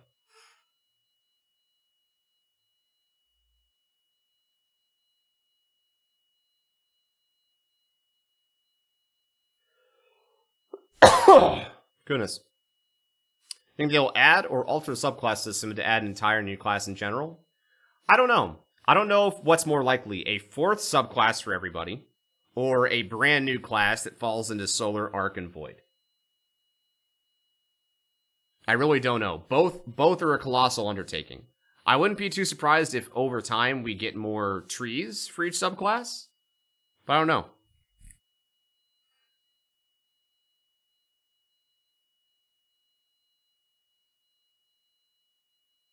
Mentioned a couple of friends at Bungie any word on Vault Space or shaders, small potatoes, I know. Not that I've heard. But I will say I keep a lot of those private conversations private. Just how things are, man. It's like when you're talking to a source, right? For a news station. Sources are private.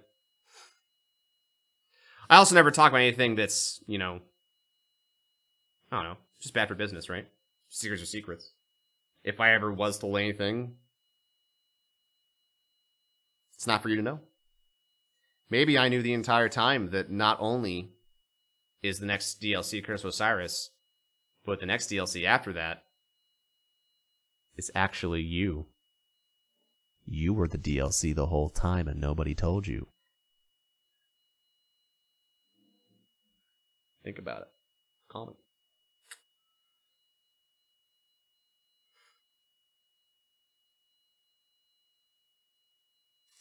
I think Masterworks on the Force Osiris weapons? Yeah, I think so. Oh, do you mean like by default? That I don't know. I don't mind the extent to go, but it feels like because they named Taken King and Rise of Iron as DLCs, these are just less exciting. Almost feels how Borderlands 2 is, how they had DLCs and these are just headhunters. That's not really comparable. Headhunter packs were incredibly small pieces of content versus what a DLC gives you. Like, I understand the sentiment, but no.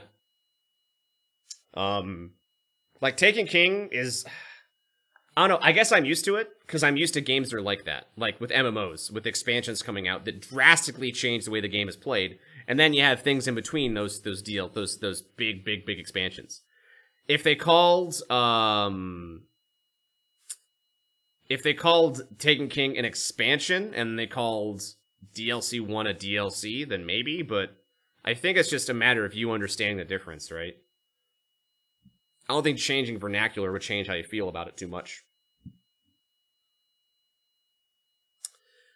Think about armor ornaments? I'm super excited for it, man. Especially because they're coming to a lot more gear that I didn't think they were coming to. Gonna have a shit ton of ornaments to grind on. I hope that the quests to fulfill the ornament acquisitions, I hope they're fun. I hope that gameplay loop is fun. But we'll have to wait and see.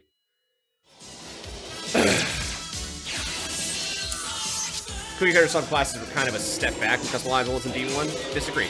Prototurd, thank you for 32 months. I love you. Destiny 1, you have the illusion of choice. A lot. For a lot of things. Yes, you absolutely could run a Sunsinger with using Song of Flame, solar grenades, and whatever the explosion, Scorch, for your melee overrides. They explode when you melee kill them. But I'm going to assume you didn't. I'm also going to assume you probably spec'd max armor, and then maybe use Gift of the Sun. A lot of those perks rarely changed based on what you were playing. Yeah, I would agree there's probably people that maybe used everything, but a majority of the player base stuck with the same stuff for everything, right? They had their Sunsinger build, and that is what they used. They had their Defender build, and that's what they used. Like, now we have two very distinct different paths for two very distinct different playstyles. I agree that some of those still feel lackluster, but I don't feel like it is a step back. Mainly because what we had originally was the same way. There is a shit ton of useless perks that no one really ever used. And if you did, in fact, mess with those a lot, more power to you. I just know that I didn't, and a lot of my people who I played with never did. Dan Delicious, thank you for the brand new resub. I love you. Should have been reduced to two choices. See, I can agree with that. I agree, but to be like, D1 had superior subclass choices when there is pretty much only one, maybe two paths per subclass, like, it's like comparing a $10 bill to like having a $10 bill and then also a $1 bill with it, so it's 11 to 10, and then being like, the 11, it's like $1 million compared to this $10. Like, they're not that different. They are different a little bit, but it's not like they chunked off like a shit ton of it, right?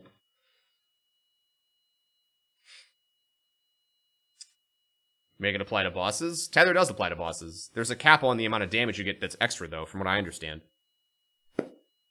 Tether's no longer a damage bonus. That's not like the point of Tether anymore.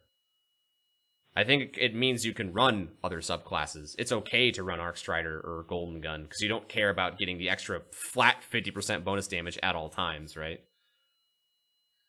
I'm okay with having Tether work immediately, but it does work on bosses, just not really the way it works.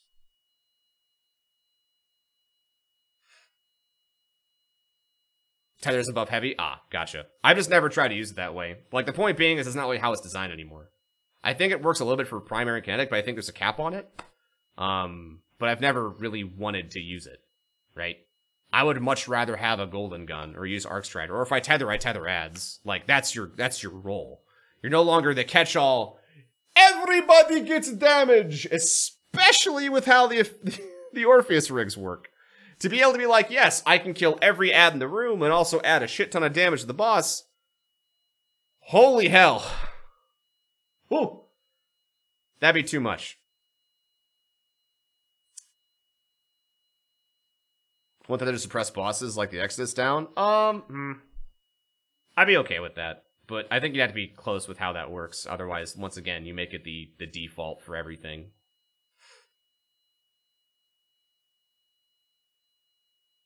Do you think there'd be any benefit to start saving all my tokens at this point? If you want to, Furion. I guess I'm happy I saved all mine. In before they take them all away and I cry in a corner.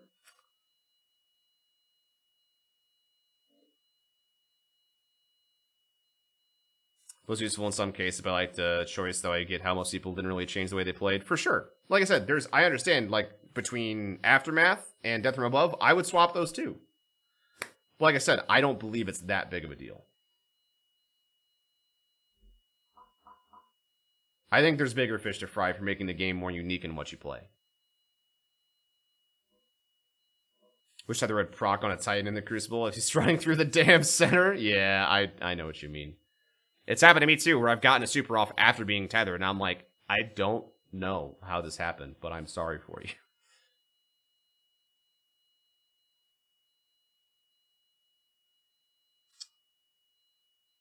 Seasonal tokens incoming? Yeah, I think they would have mentioned that.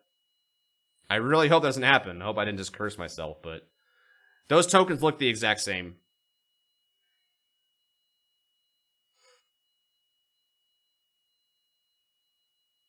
Yeah, I'm glad you like it, Carrion.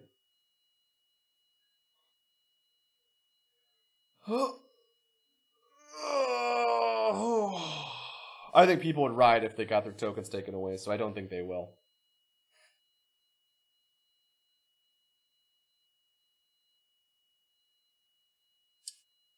Wonder if pricing styles appear into the new loot pools? That I don't know. I don't believe that they will. I'm pretty sure that once you get something, when you examine it, it shows you the loot table it's rolling from. So I'm pretty sure that it is attached to a loot table on acquisition. Probably Cordless Boss, yeah. That's kind of the plan. That is kind of the plan. Oy vey.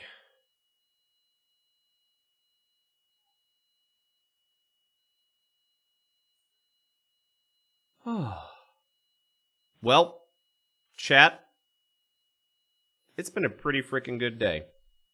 I think I've done my duty as an auctioneer here on twitch.tv/Teawrex, talking about stuff. And I'm not gonna lie, my voice is starting to go because I've been talking a crap ton, and I'm tired. And even though it's only 7 o'clock, I've been going for 6 hours. We have sandwiches showing up. Nice. But I think I'm gonna head out. End note. Thank you for talking with me. I hope you had fun. I like to keep it informative and enjoyable to watch, even though we're just talking. I'm excited for the future of this game. There's things I'm obviously worried about, but the fact that I have to clarify that's kind of sad. That I'm not a fanboy, you know, in the sense of I'm blinded by anything. I look forward to playing it next week. I look forward to more stuff. If it's your first time here, I'd love to see you again. Following is free if you want to. If you want to know when I stream, usually it's every day starting at 3 Central Time. Going until usually 6+ hours every day. And yeah, that is about it. I'm going to go ahead and raid the Speakeasy channel where my buddies are having their jam episode right now. And I will see you guys tomorrow, okay? If I'm feeling up to it, maybe tonight, but I would not count on it. If you see me on Twitter, I'll tell you. Y'all are lovely. Thank you for having a fantastic day of conversations with me. And I will see you tomorrow. Good night.